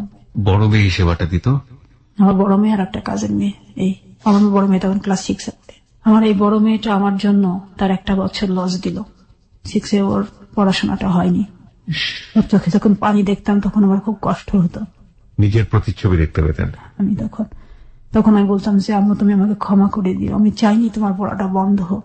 তারপরে এইভাবে জানুয়ারি থেকে অক্টোবর মাস পর্যন্ত আমি বিছানায় ছিলাম। প্রচন্ড যন্ত্রণা, ঘা শুকোতে দেরি হলো, আমার পুরা শরীর বিকলাঙ্গ হয়ে গেল, ঠ্যাংগুলো সব কুজো হয়ে গেল, নখগুলো সব টান ধরলো। যখন আমি আর সুস্থ হই না, অক্টোবর মাসের 16 তারিখ 2004, সে আমাকে আমার 3টা বাচ্চাকে রেখে কুষ্টিয়ার কোর্ট স্টেশনের বারান্দায় ডাক্তারখানায় যাওয়ার নাম করে আমাকে ফেলে আসে। সে রাস্তাতে স্টেশনে ফেলে আসে আপনাকে? আমাকে ফেলে আসে। ফেলে আসার পরে আমি 17 দিন ছিলাম ওই স্টেশনে। আমার ফ্যামিলির লোকজন কেউ জানতো না আমি কোথায়। কেন স্টেশনে আপনি থাকলেন? আপনি কেন বাড়িতে চলে আসলেন না? আমি তো হাঁটতেও পারতাম না নিজে। আমি তো বিকলাঙ্গ, তখন পুরা অবস্থা, আমার পুরা ঘাও তখন আমার সুখ হয়নি। কি করলেন ওই সময়টাতে তাহলে? আমি স্টেশনে পড়ে থাকতাম। আমার শুধু একটা ম্যাক্সি পরা ছিল গায়ে, আর একটা গায়ে চাদর ছিল। ধুলা বালিতে আমার আপনার সঙ্গে আপনার সন্তানটা ছিল না? না, সন্তানগুলো আপনাকে ফেলে এসছে ডাক্তার দেখানোর কথা বলে। সে তার সাথে আমি এখন সেক্স করতে পারি না, তাকে আমি সেবা দিতে পারি না, তার সন্তানদেরকে আমি সুস্থ রাখতে পারতেছি না। আমি তো এখন অথর্ব, অকেজ। আমি যাতে পচনশীল হয়ে মরে যাই সেটাই সে চেয়েছিল। তারপরে আপনি স্টেশনে কি করলেন ওই সময়টাতে? আমি 17 দিন থাকার পরে আমাকে কেউ ভিক্ষুক মনে করে 2 টাকা 1 টাকা দিয়ে যেত। ওটা দিয়ে আমি খুঁড়িয়ে পাউডারি কিনে স্টেশনের নলকূপ থেকে পানি খেতাম। এবং আমার নিজের চোখে আমাকে দেখতে হয়েছে আমার ঠ্যাঙের নিচ থেকে যে পচা মাংস ছিল, এই মাংস কুকুরে চেটে খেত। এই জিনিসটাও আমাকে আমার জীবদ্দশাতে আমাকে দেখতে হয়েছে। এটা যে আমি দেখবো আমি কখনো কল্পনা করতে পারিনি। 17 দিন যখন অতিবাহিত হয়ে গেল, ধুলা বাড়িতে, মশা মাছিতে ঘাগুলি আবার দুর্গন্ধ ছড়াতে শুরু করলো। তখন আমার বাবার বড় বোনের ছোট দেবর, উনি স্টেশনে দেখা মাত্র আব্বার কাছে ফোন করছে, বাবার কাছে, যে ভাই তুমি ভাত খাও কিভাবে, তুমি ঘুমাও কিভাবে, যে বাড়ির মেয়েদের পশমকে স্পর্শ করতে পারেনি সেই মেয়ে আজকে স্টেশনে পড়ে আছে, তুমি কল্পনা করতে পারবে না মেয়ের কি অবস্থা আজকে। এটা বলে সে ফোনটা রেখেই আমাকে কুষ্টিয়া সোনার টাওয়ারে ভর্তি করার পরে আমাকে ওখানে সেবা দেওয়ার পরে আমি 7 দিন থাকার পরে আমাকে বাড়িতে নিয়ে যাওয়া হয়। বাবা আসলো না কথা শোনার পরে? বাবা চলে আসলেন মাইক্রো নিয়ে, দুলাভাই চলে আসলেন, বড় বোন চলে আসলেন, সবাই আসলো। আসার পরে আমাকে ওখান থেকে সেবা দিয়ে 7 দিন পরে বাড়িতে নিয়ে গেলেন। বাড়িতে নিয়ে যাওয়ার পর যেহেতু সন্তান আমার কাছে নেই, আমার ওই 17 দিনে ক্ষুধা যন্ত্রণা, আমি এগুলো না খেতে খেতে আমি আর বাড়িতে আসার পরে আমি আর কারোর সাথে কথা বলতে পারতাম না। আমাকে কোনো কিছু প্রশ্ন করলে আমি চুপচাপ, আমি শুধু আমার চোখ দিয়ে পানি পড়তো, শুধু এই অনুভূতিটা আমার সেই সময় ছিল। তারপরে বাবা দেখলো তো এটা সমস্যা, তখন এইভাবে আমার অক্টোবর নভেম্বর ডিসেম্বর মাসগুলো চলে গেল। জানুয়ারি ফেব্রুয়ারির দিকে বাবা আমার পাসপোর্ট তৈরি করলাম, আমাকে ইন্ডিয়াতে নিয়ে যাবেন ট্রিটমেন্টের জন্য। আমার শরীরের আর কোনো উন্নতি হচ্ছে না। হাজবেন্ডকে খবর দেয়নি? হ্যাঁ দিয়েছিল, বাবা গিয়েছিল 2 বার, বাবাকে অপমান করে বের করে দেয়। তারপরে মে মাসে আমার পাসপোর্ট হাতে আসলো, জুন মাসের অর্ধেক টাইমে ভিসা পেলাম পাসপোর্টে। তখন বাবা আমাকে নিয়ে সুদূর মাদ্রাজ গেলেন ট্রিটমেন্টের জন্য, অ্যাপোলোতে ভর্তি করলেন আমাকে। কারণ আমার তখন পোড়া মানে নার্ভগুলো তো শুকিয়ে মানে ওই যে কুচিয়ে তো আমি খাটো হয়ে গেছি, এতটুকু হয়ে গেছিলাম, আমি লাঠি ভর দিয়ে চলতাম। তারপর ট্রিটমেন্ট চললো কতদিন ওখানে? ওইখানে চললো, আমি ছিলাম ওইখানে 25 দিন ছিলাম। আচ্ছা। ওইখানে ট্রিটমেন্ট করাকালীনই আবার চোখটাকেও দেখানো হলো। চোখেরও তো তখন খুব ভয়াবহ অবস্থা, শঙ্কর নেত্রালয় দেখানো হলো। দেখানোর পরে শঙ্কর নেত্রালয় থেকে বললো যে লেসিক করতে হবে, লেজার লেসিক করতে হবে, করলে চোখটাতে পাওয়ারটা একটু কম থাকবে, তখন ইজি হয়ে জীবনযাপন করতে পারবে। পরে আমি ফিরে আসলাম দেশে। ফিরে এসে আমি মামলাতে অংশগ্রহণ করলাম, সুস্থ হলাম। মামলা করলেন? হ্যাঁ জি, জজ কোর্টে গিয়ে মামলা করলাম, চুয়াডাঙ্গা জজ কোর্টে, আমার সেই মামার কাছে। করার পরে সে অ্যারেস্ট হলো, আমার সন্তানরা আমার কাছে আসলো, কোর্ট রায় দিল যে আমার 3টা সন্তান আমার কাছেই থাকবে, তাদেরকে প্রতি মাসে 6,000 টাকা খরচ দিতে হবে। আপনি কি মামলা করলেন? নারী নির্যাতন মামলা? জি। তারপর তাকে অ্যারেস্ট করে কি করা হলো? অ্যারেস্ট করে সে 7 দিন ছিল জেলখানাতে, তারপরে সে জামিনে বের হয়ে আসলো। কিভাবে বের হলো সে? সেটা তো তার বলছে তো হবে, এটা তো নারী। আপনি পরবর্তীতে কোর্টে গিয়ে আবার আপিল করলেন না যে কেন বের হলো সে? হ্যাঁ করেছিলাম। তারপর করার পরে তখন একটা কথাই সে বলল যে তোমার যে বিয়েটা, সেই বিয়েটাকে তোমার বাবা দেখাচ্ছে যে তোমার প্রথম বিয়ে হলো 91 সালে, সেটা ঠিক আছে, সেটা তো আমিও জানি, বাট সেই কাগজটা কিন্তু তুমি উত্থাপন করলে না, এটা আমার বাবা করতে দেয়নি। যেহেতু তো ওই বিয়ের পরে যে ডিভোর্স লেটারটা আছে সেটাতে আমার অবৈধ সন্তানের কথা উল্লেখ আছে। আচ্ছা। সেই বিয়েটাকে আবার নতুন করে আমি যখন দেখালাম যে আমার প্রথম বিয়ে, দ্বিতীয় বিয়েটাও যখন দেখাচ্ছে প্রথম, তাহলে বাচ্চাটা আসলো কোথা থেকে? এটা একটা বিশাল একটা প্রশ্ন আইনের কাছে। এই ফাঁকের কারণে সে জটলা তৈরি করে সেখান থেকে বের হয়ে গেল। কতবার যে আজকে আমার গা শিউরে উঠেছে স্টোরি শুনতে গিয়ে, মানে মানব জন্ম বৃথা বলে একটা শব্দ আছে, কিছু বলার নাই। এখন পর্যন্ত আমার কাছে মনে হয়েছে এটা একটা বৃথা জন্ম। সমাজ নেই, আইন নেই, পরিবার নেই, কেউ নেই এই ভদ্র মহিলার পাশে। ওয়াই শি ইজ সার্ভাইভিং, মানে হাউ শি ইজ সার্ভাইভিং, মানে কিছু বলার নেই। তারপরে মামলাতে সেইভাবে যখন জামিন নেওয়ার পরে আমার কাছে তো বারবারই, আমি যতবার আমার আপিল করেছি ততবারই রায় আমার দিকে এসছে। তার যে সে তার যথাযথ যে মানে দায়িত্বগুলো পালন করবে, সন্তানরা বড় না হওয়া পর্যন্ত মায়ের কাছেই থাকবে এবং সন্তানদেরকে সে নিয়মিত খোরপোশ দিবে। সে শুধু 60,000 টাকা দিয়ে পালিয়ে গেল, আর ফিরল না। সে আর কোন মামলার মানে হিয়ারিং এ পালিয়ে গেল, মানে দেশের বাইরে চলে গেল? কি দেশের বাইরে আবার চলে যায়? ওকে। দেশের বাইরে যখন চলে যাবে তখন এটা আমি শুনতে পাই, তখন আমি এয়ারপোর্টে এসে আটকানোর জন্য আমি চেষ্টা করেছিলাম একটা, কিন্তু আমার বাবার কারণে আমি এটা ফেল করে যাই। বাবা কি করলো? আমি যেদিনই আমি শুনছি যে সে চলে যাবে, আমি ওই সপ্তাহে আমি ঢাকা আসবো, আমার বাবা আমাকে আসতে দেয়নি, আমি পরের সপ্তাহে আসি। আমি যখন এয়ারপোর্ট থানাতে আমি যখন গেছি তখন দেখি অলরেডি সে পাসিং হয়ে গেছে, সিঙ্গাপুরে পাসিং হয়ে গেছে। কত সালে এটা মনে আছে? হ্যাঁ 2005-এ। 2005 সালের গল্প। তারপরে তার হলো না তাকে করা, সে 60,000 টাকা দিয়ে এইভাবে সে আর যতগুলো হিয়ারিং এ ডেটে আমি উপস্থিত হই, সে উপস্থিত হয় না। এভাবে 3 বছর মামলা চললো। এদিকে আমার মেয়েটা ক্লাস 8-এ উঠে পড়লো, বড় মেয়েটা। ছোট মেয়েটা এরকম অসুস্থ, প্রতিবন্ধী, হাঁটতে পারে না, প্রতিবন্ধী হয়ে গেল। জি, ওই যে লাথি মারার কারণে। ছেলেটা আস্তে আস্তে বড় হচ্ছে। এভাবে আমাদের 3 সন্তান নিয়ে বাবার বাড়িতে আমি আবার জীবনযাপন শুরু করলাম। তারপরে মামলা 3 বছর চলার পরে 2006-এর আগস্টের 8 তারিখে আমার ছোট মেয়েটাকে সে ফের কিডন্যাপ করে মালয়েশিয়া থেকে ফিরে এসে। ছোট মেয়েটাকে কিডন্যাপ করে? জি। মানে যে মেয়েটা প্রতিবন্ধী ছিল? জি। রাস্তা থেকে কিডন্যাপ করলো। খেলতে খেলতে তো বাসার বাইরে গিয়েছিল, আমি আর মেয়েটাকে খুঁজে পাই না। পরে আমি থানা পুলিশ এগুলো করতে করতে পরে আমি ওইখানে থানাকে ইনফর্ম করি, কুমারখালী থানাকে। পরে ওইখান থেকে মেয়েকে পাওয়া যায়। তারপরে তাকে আবার কোর্টে হাজিরা দিতে হয়। এই কিডন্যাপ করার কারণে সে আবার 1 মাস জেল খাটে। জেল খাটার পরে জেল থেকে যেদিন বেরোলো সেদিন আমার পায়ের কাছে বসে সে বলল যে আমি এই মেয়েটাকে সবচেয়ে তো বেশি ক্ষতি করে দিয়েছি, আমার এখন একটু অনুতপ্ত হয়, এখন তোমাকে তো আর ফিরে নিয়ে যেতে পারবো না, আর তুমিও যাবে না আমার সাথে, তুমি মেয়েটাকে আমাকে দিয়ে দাও। ছোট মেয়েটাকে আমি ওকে সেবা করে যত্ন দিয়ে ওকে আমি আমার স্বাভাবিক জীবন ফিরিয়ে দিতে চাই। আচ্ছা, তখন আমার উপর একটু দয়া হলো, তখন আমি মেয়েটাকে ওকে দিলাম। কিন্তু আমাকে কথা দিতে হবে এবং আইনের মাধ্যম দিয়ে দিতে হবে যেন আমার মেয়ের কোনো কষ্ট না হয়। ওকে। আইনের মাধ্যম দিয়ে আইনও তখন একটা প্রেফার করলো যে ঠিক আছে, 3টা বাচ্চা যখন তোমার কাছে আছে তুমি ছোট মেয়েটাকে দিয়ে দাও। তো দিয়ে দিলাম। আমি প্রতি মাসে মেয়েটাকে দিয়ে দেখে আসতাম। এভাবেই আমি। আপনারা কি তখন ডিভোর্সে ছিলেন? হ্যাঁ, আমাদের তো অলরেডি ফের আবার ডিভোর্স হয়ে গেছে। ওই ডিভোর্সটা আমি 9 মাস পরে জানতে পারি। আচ্ছা আচ্ছা, ওকে ওটা দেন আপনি দেয়?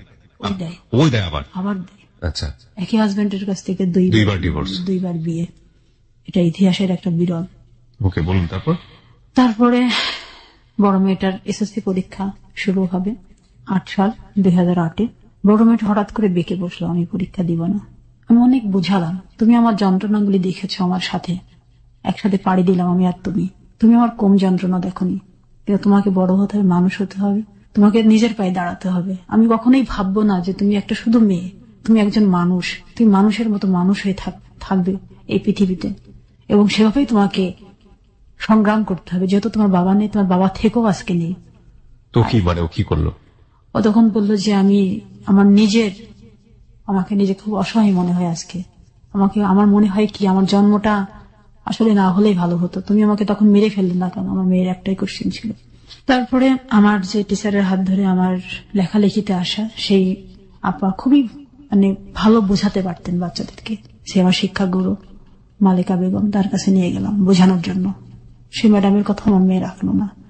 2টা পরীক্ষা দেবার পর আর পরীক্ষা দিল না। ওকে আমি আর পরীক্ষাতে অ্যাটেন্ড করাতে পারলাম না, এই জায়গায় আমি ব্যর্থ হয়ে গেলাম। মানে ও কি ফ্রাস্ট্রেশন থেকে এই জিনিসগুলো করতো? তার মানে ওর পুরো লাইফ জুড়ে এই জিনিসটা ছিল। জি। তো আমি অনেক বোঝানোর পরও আমি তুমি সবগুলো ভুলে যাও, সবকিছু ভুলে যাও, শুধু তোমার নিজের জীবনের কথা ভাবো। এবং পরবর্তীতে আপনি আর পরীক্ষা দিতে পারেননি, আপনার সেই ডিগ্রি পরীক্ষা আর দেওয়া হয়নি।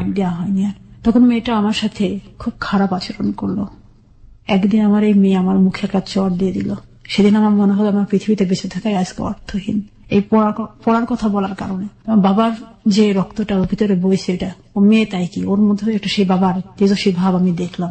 তখন আমি ওর উত্তর না করে 1 মাস পরে আমি ওর বিয়ে দিয়ে দিই। আমি বাধ্য হলাম, ওর অনেক কষ্ট নিয়ে আমি কেঁদেছিলাম সেদিন। আমি দিতে চাইনি যে আমার জীবনটা যেটা হয়েছে অন্তত আমার মেয়েদের জীবনে সেটা হোক, আমি চাই না। আমার বাবা মা এটা মেনে নিতে পারিনি। আমার বাবা বলছিল যে আমি অনেক বর্ণিত ঘরে বিয়ে দেব। আমি বলছিলাম আমি কোটিপতি কোনো ঘরে আমি মেয়ে বিয়ে দিতে রাজি না, আর আমি মধ্যবিত্ত ঘরে আমি মেয়ে বিয়ে দিয়েছি। এই জন্য বাবার রাগান্বিত হয়ে আমাকে বাড়ি থেকে বের করে দেয়।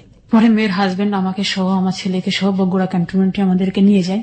ওখানে আমাদের আবার জীবনযাপন শুরু হলো নতুন করে মেয়ের বাসায়।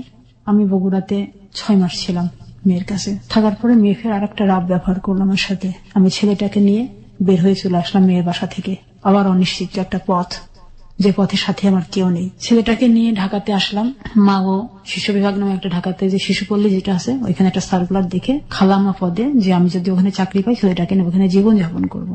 তো ওখানে পরীক্ষা দিলাম। পরীক্ষা দেওয়ার পর ওখানে উত্তীর্ণ হলাম না, যে ছেলেকে নিয়ে তারা আমাকে চাকরি নিবে না। যাই হোক, এইভাবে আমি পরে বাবার কাছে একটা চিঠি লিখলাম যে আমার মেয়ের অভিভাবক আমি, তুমি আমার তোমার মেয়েকে যেমন সমর্পণ করে তোমার দায়িত্ব পালন করেছিল, আমি আমার দায়িত্ব পালন করেছি। তারপরে আর ছেলেটাকে নিয়ে কি করব, হাতে তো টাকা পয়সাও ছিল না। আমার গহনাগুলো আমার সাথে ছিল, সেই গহনাগুলো থেকে 2 ভরি গহনা বিক্রি করলাম। বিক্রি করে আমি ঢাকাতে কুড়িল বিশ্ব রোডে একটা বাসা নেই। যে ঢাকাতে সেটা জায়গা তো থাকতে হবে একটা জায়গা। আমার মামাতো ভাইয়ের বাসায় উঠেছিলাম কুড়িল কোড়াতলিতে। সেখানে আমার বাবা খবর পেয়ে আমার ভাইয়াকে বলছিল, তুমি আমার ওই মেয়ের পরিচয় আমি দিতে চাই না, যে মেয়ের বাবার কথার অবাধ্য হয়ে মেয়েকে বিয়ে দেয় সেই মেয়ের আমি পরিচয় রাখতে চাই না, তুমি বের করে দাও। ও বের করে দেয় আপনাকে? আমাকে বলে যে আমি ফুপা যখন এটা বলছে আমি তোকে রাখতে পারবো না, সরি বোন তুই চলে যা। আমি তখন আবার অনিশ্চিত পথের মধ্যে দিয়ে আমি পাড়ি দিয়ে আমি বাসা নিলাম। ছেলেকে নিয়ে তখন আমার খুব কষ্ট হচ্ছিল ঢাকাতে। তখন মেয়ে আমাকে ফোন করে বললো যে আম্মু তুমি থাকো ঢাকাতে, কিন্তু আমার ভাইকে আমার কাছে দিয়ে দাও।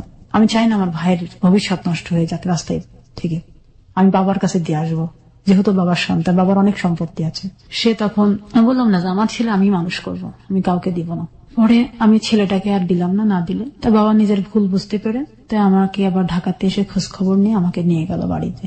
নিয়ে যাওয়ার পরে আমি আবার বাড়িতে 1 বছর থাকলাম। থাকার পরে ছেলেটাকে ওখানে স্কুলে ভর্তি করে দিলাম। দেওয়ার পরে তারপর আমাদের দিন এভাবে চলছিল। মেয়ে কনসেপ্ট করলো, মেয়ের মেয়ে হলো। মেয়ের মেয়ে হওয়ার পরে মেয়ে সুস্থ থাকলো, মেয়ে আবার তার জগতে ফিরে গেল, আমি আমার জগতে আছি। এইভাবে আমি ঢাকা আসি, যাই, আমার বই তারপর আরো 4টা বের করলাম। এভাবে আমি বই বের করে গেলাম নিয়মিত, ছড়ার বই সব না, কবিতার বই। কবিতার বই, আচ্ছা, কবিতার বই এভাবে বের করতে শুরু করলাম। বাবা তখন আর কিছু বলে না। তখন আমি আবার টেলারিং ডিপ্লোমাতে ভর্তি হলাম, যে আমি মার্চেন্টাইজিং পড়ার খুব ইচ্ছা ছিল, ওটা করতে পারিনি। কুষ্টিয়াতে টেলারিং ডিপ্লোমাতে ভর্তি হলাম। 2 বছরের কোর্স করলাম, এখানে আমার প্রথম বিভাগ উত্তীর্ণ হলাম। বাড়িতে আমি কিছু সেলাই মেশিন নিয়ে বসলাম, মেয়েদেরকে দিয়ে কাজ করাতাম, এভাবে আমি কাজ করতেছিলাম। তখন আর বাড়ির পরিবেশ, গ্রামের পরিবেশ আমাকে খুব কুড়ে করে খাচ্ছিল।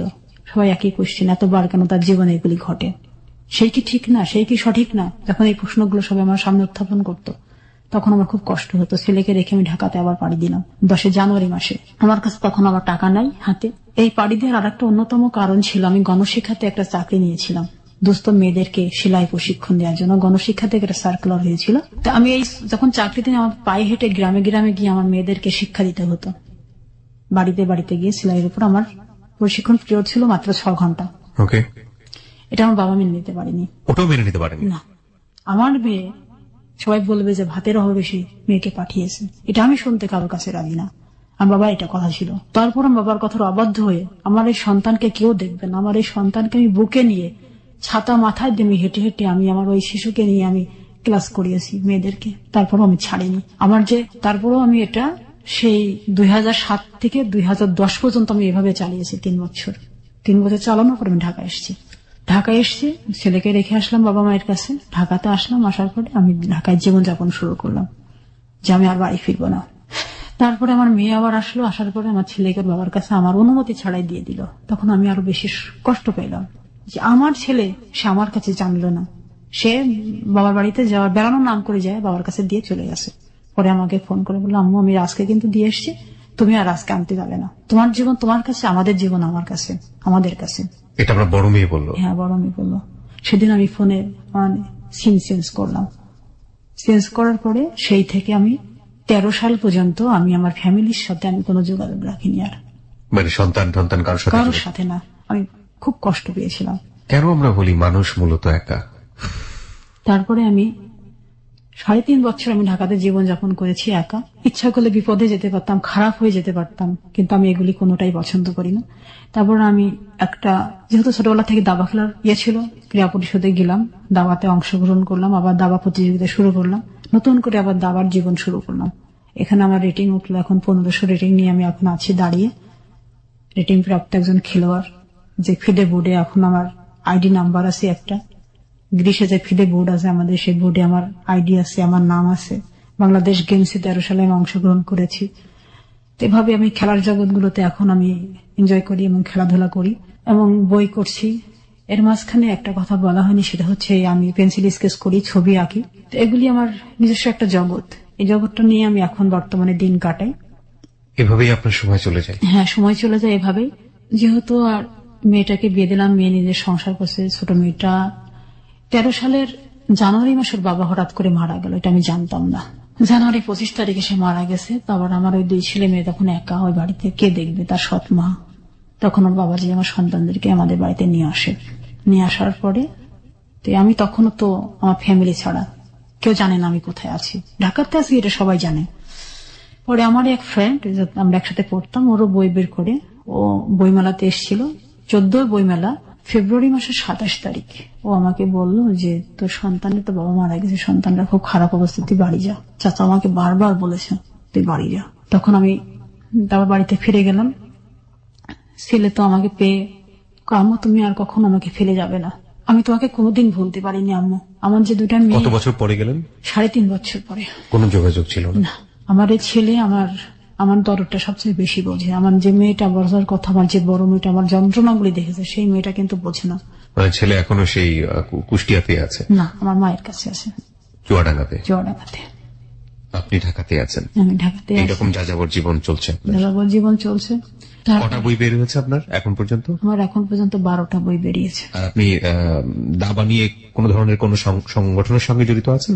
দাবার যে আমাদের যে দাবা ফেডারেশন আছে, ফেডারেশনের আমি একজন খেলোয়াড়, এই আর কি খেলোয়াড় হিসেবে আছি এবং খেলতেছি। আজকে তো আপনি যে স্টোরিটা বললেন, আপনার দাবা ফেডারেশনে তো অনেকেই জেনে যাবে আপনার লাইফের স্টোরি। সমস্যা নেই তাতে, পুরো দুনিয়ায় তো আপনাকে চিনবে আজকের এই ভিডিও দেখার পরে। কিছু বলার আছে তাদের জন্য, যে কারণে আজকে আপনি হ্যালো 8920 আসলেন? আমি প্রত্যেক বাঙালি মা বোন ভাই দেখে শুধু সচেতন করতে এসেছি, এজন্য যেন কোনো মেয়ের যেন বাল্য বিবাহ না হয়। পরিবারে তো বাবারা আছেন, হ্যাঁ বাবারাও আছেন, এবং আপনার বাবা আপনার প্রতি আচরণ করেছেন, এই জন্য বাবা, এই সব বাবাদেরকে কিছু বলার আছে? প্রত্যেক বাবার একটাই মন্ত্র হওয়া উচিত যে একটা ছেলে যেভাবে আমি বড় করি, একটা মেয়েকেও সেভাবে বড় করতে হবে, কারণ মেয়েটা তো তার শরীরের একটা অংশ। আপনার জীবনে হয় না, আমরা মাঝে মাঝে চিন্তা করি যে যদি আমার জীবনটাকে নতুন করে আবার শুরু করতে পারতাম। আপনাকে যদি সুযোগ দেয়া হতো যে আজকে থেকে আপনি নিউবর্ন বেবি, এবং আপনার জীবনের এই 38 বছরে যা যা পেয়েছেন তার মধ্যে কিছু কিছু জিনিস আপনি একেবারে ডিলিট করে ফেলতে চান, আপনার লাইফে যেটা পুনরাবৃত্তি যেন না হয়, তাহলে কোন কোন বিষয়, কোন কোন মানুষগুলোকে আপনি ডিলিট করে ফেলবেন আপনার জীবন থেকে? জীবন থেকে তো মানুষ কখনো ডিলিট করা যায় না, ডিলিট করতে হবে আমাদের সমস্যাগুলি, যে সমস্যাগুলি আমাদের সমাজে এখনো খুন পোকার মতো খেয়ে যাচ্ছে। এই সমস্যাকে আমরা পারবো না। তারপরও আমরা যারা সচেতন মানুষ আছি, যারা সচেতন ভাবে সমাজকে পরিপূর্ণভাবে বদলাতে চাই, তারা হয়তো কিছুটা হলেও পারবো। আসুন আমরা সবাই মিলে সেই মন্ত্র একসাথে এক কণ্ঠে গেয়ে যাই, যেন আর কোনো মেয়ে বাল্যবিবাহ না হয়। চমৎকার একটা উত্তর পেয়েছি শেষের দিকে। মানুষকে আসলে ডিলিট করা যায় না নিজের জীবন থেকে, মানুষ কোনো না কোনো ভাবেই প্রত্যেকটা মানুষের জীবনে থাকে, কিন্তু মানুষ যে আচরণটা নিয়ে ব্যক্তি জীবনে থাকে বা আরেকজনের উপর প্রভাব বিস্তার করে, সেই আচরণকে পরিবর্তন না করলে সামনে এগোনো খুব মুশকিল। দেখুন, একজন স্কুলের প্রধান শিক্ষক, তিনি বাতি জ্বালান, কিসের বাতি? জ্ঞানের বাতি। হাজার হাজার মনে তিনি জ্ঞানের বাতি জ্বালান। ওই শিক্ষক কারো কারো ব্যক্তি জীবনে আইডল, তিনি তার মেয়ের প্রতি সুবিচার করেননি। একজন শিক্ষকের কথা বাদ দিলাম, এবং একজন ধনাঢ্য ব্যক্তি যে 38 বছর বয়স বা 36 বছর বয়সে 13 বছরের একটা মেয়েকে বিয়ে করে নিয়ে গেলেন, দেশ বিদেশ ঘুরেছেন, ওই মানুষটা একটা মেয়ের প্রতি সুবিচার করেননি। আসুন আইনের কাছে, আইন সুবিচার করতে পারেননি কারণ আইনের কাছে সেভাবে প্রমাণ হাজির হয়নি। এই যে সমাজ, পরিবার, ব্যক্তি মানুষ সবকিছু মিলিয়ে একটা মেয়ে কিভাবে নির্যাতিত হয়, এবং নির্যাতিত হওয়ার পর তার ভেতরের যে স্বপ্নগুলো ছোটবেলা থেকে লালন হয়, রবীন্দ্রনাথ পড়ে, শরৎচন্দ্র পড়ে, কখনো নজরুল পড়ে, হ্যাঁ কখনো নিমাই ভট্টাচার্য পড়ে, খুব সুন্দর একটা স্বপ্ন লালিত হয়, এবং তারপর প্রত্যেকটা জায়গায় গিয়ে সেই স্বপ্ন বাধাপ্রাপ্ত হয়। একসময় সেই স্বপ্ন নিজের পেটে ধরা সন্তানদের কাছেও মৃত হিসেবে ধরা দেয়, এবং তারপর একটা মৃত মানুষ হয়ে প্রতি মুহূর্তে বেঁচে থাকতে হয়। এটাই তো আমাদের আজকের যিনি অতিথি, তিনি সেটা হননি। তিনি প্রত্যেকটা মুহূর্তেই নিজেকে উতরে যাওয়ার চেষ্টা করেছেন, নিজের দাঁত ফেলে দিয়েছেন পড়াশোনার জন্য, নিজের নখ গেছে, শরীর গেছে, তারপরেও তিনি সেখান থেকে দমে যাননি। যেটুকু ভালো ছিল সেটুকু নিয়ে তিনি ঘুরে দাঁড়াবার চেষ্টা করেছেন। এখন যেমন ভাবে আছেন সেটা হচ্ছে তার খেলা, যেটা তিনি বলছিলেন, দাবা নিয়ে আছেন, এবং তার যত সামান্য ইনকাম, এটা নিয়ে 38 বছর বয়সে সামনের দিকে এগিয়ে যাওয়ার চেষ্টা করছেন। আমরা আজকের এই জীবনের গল্প শুনে আমি শুধু লাস্টে একটা কথাই বলতে চাই, পৃথিবীর সকল বাবাকে, পরিবারকে, সমাজকে, নারীদেরকে মানুষ মনে করুন, এবং পুরুষ হিসেবে না, তাদেরকে মানবিক অধিকারের জায়গাটাতে চিন্তা করুন। একটা নারী যা পারে তা কখনো কখনো পুরুষের চেয়েও অনেক বেশি। সুতরাং আপনার ব্যক্তিগত সামাজিক মর্যাদার জায়গা থেকে একজন মানুষের জীবনকে ক্ষুণ্ণ করা, একজন মানুষকে বঞ্চিত করা, শুধুমাত্র আপনি আপনার পরিবারের ক্ষেত্রে অন্যায় করছেন তা না, পুরো সমাজের প্রতি অন্যায় করছেন, এবং একটা সমাজের প্রতি অন্যায় করা মানে হচ্ছে আপনি একজন রাষ্ট্রের প্রতি অন্যায় করছেন।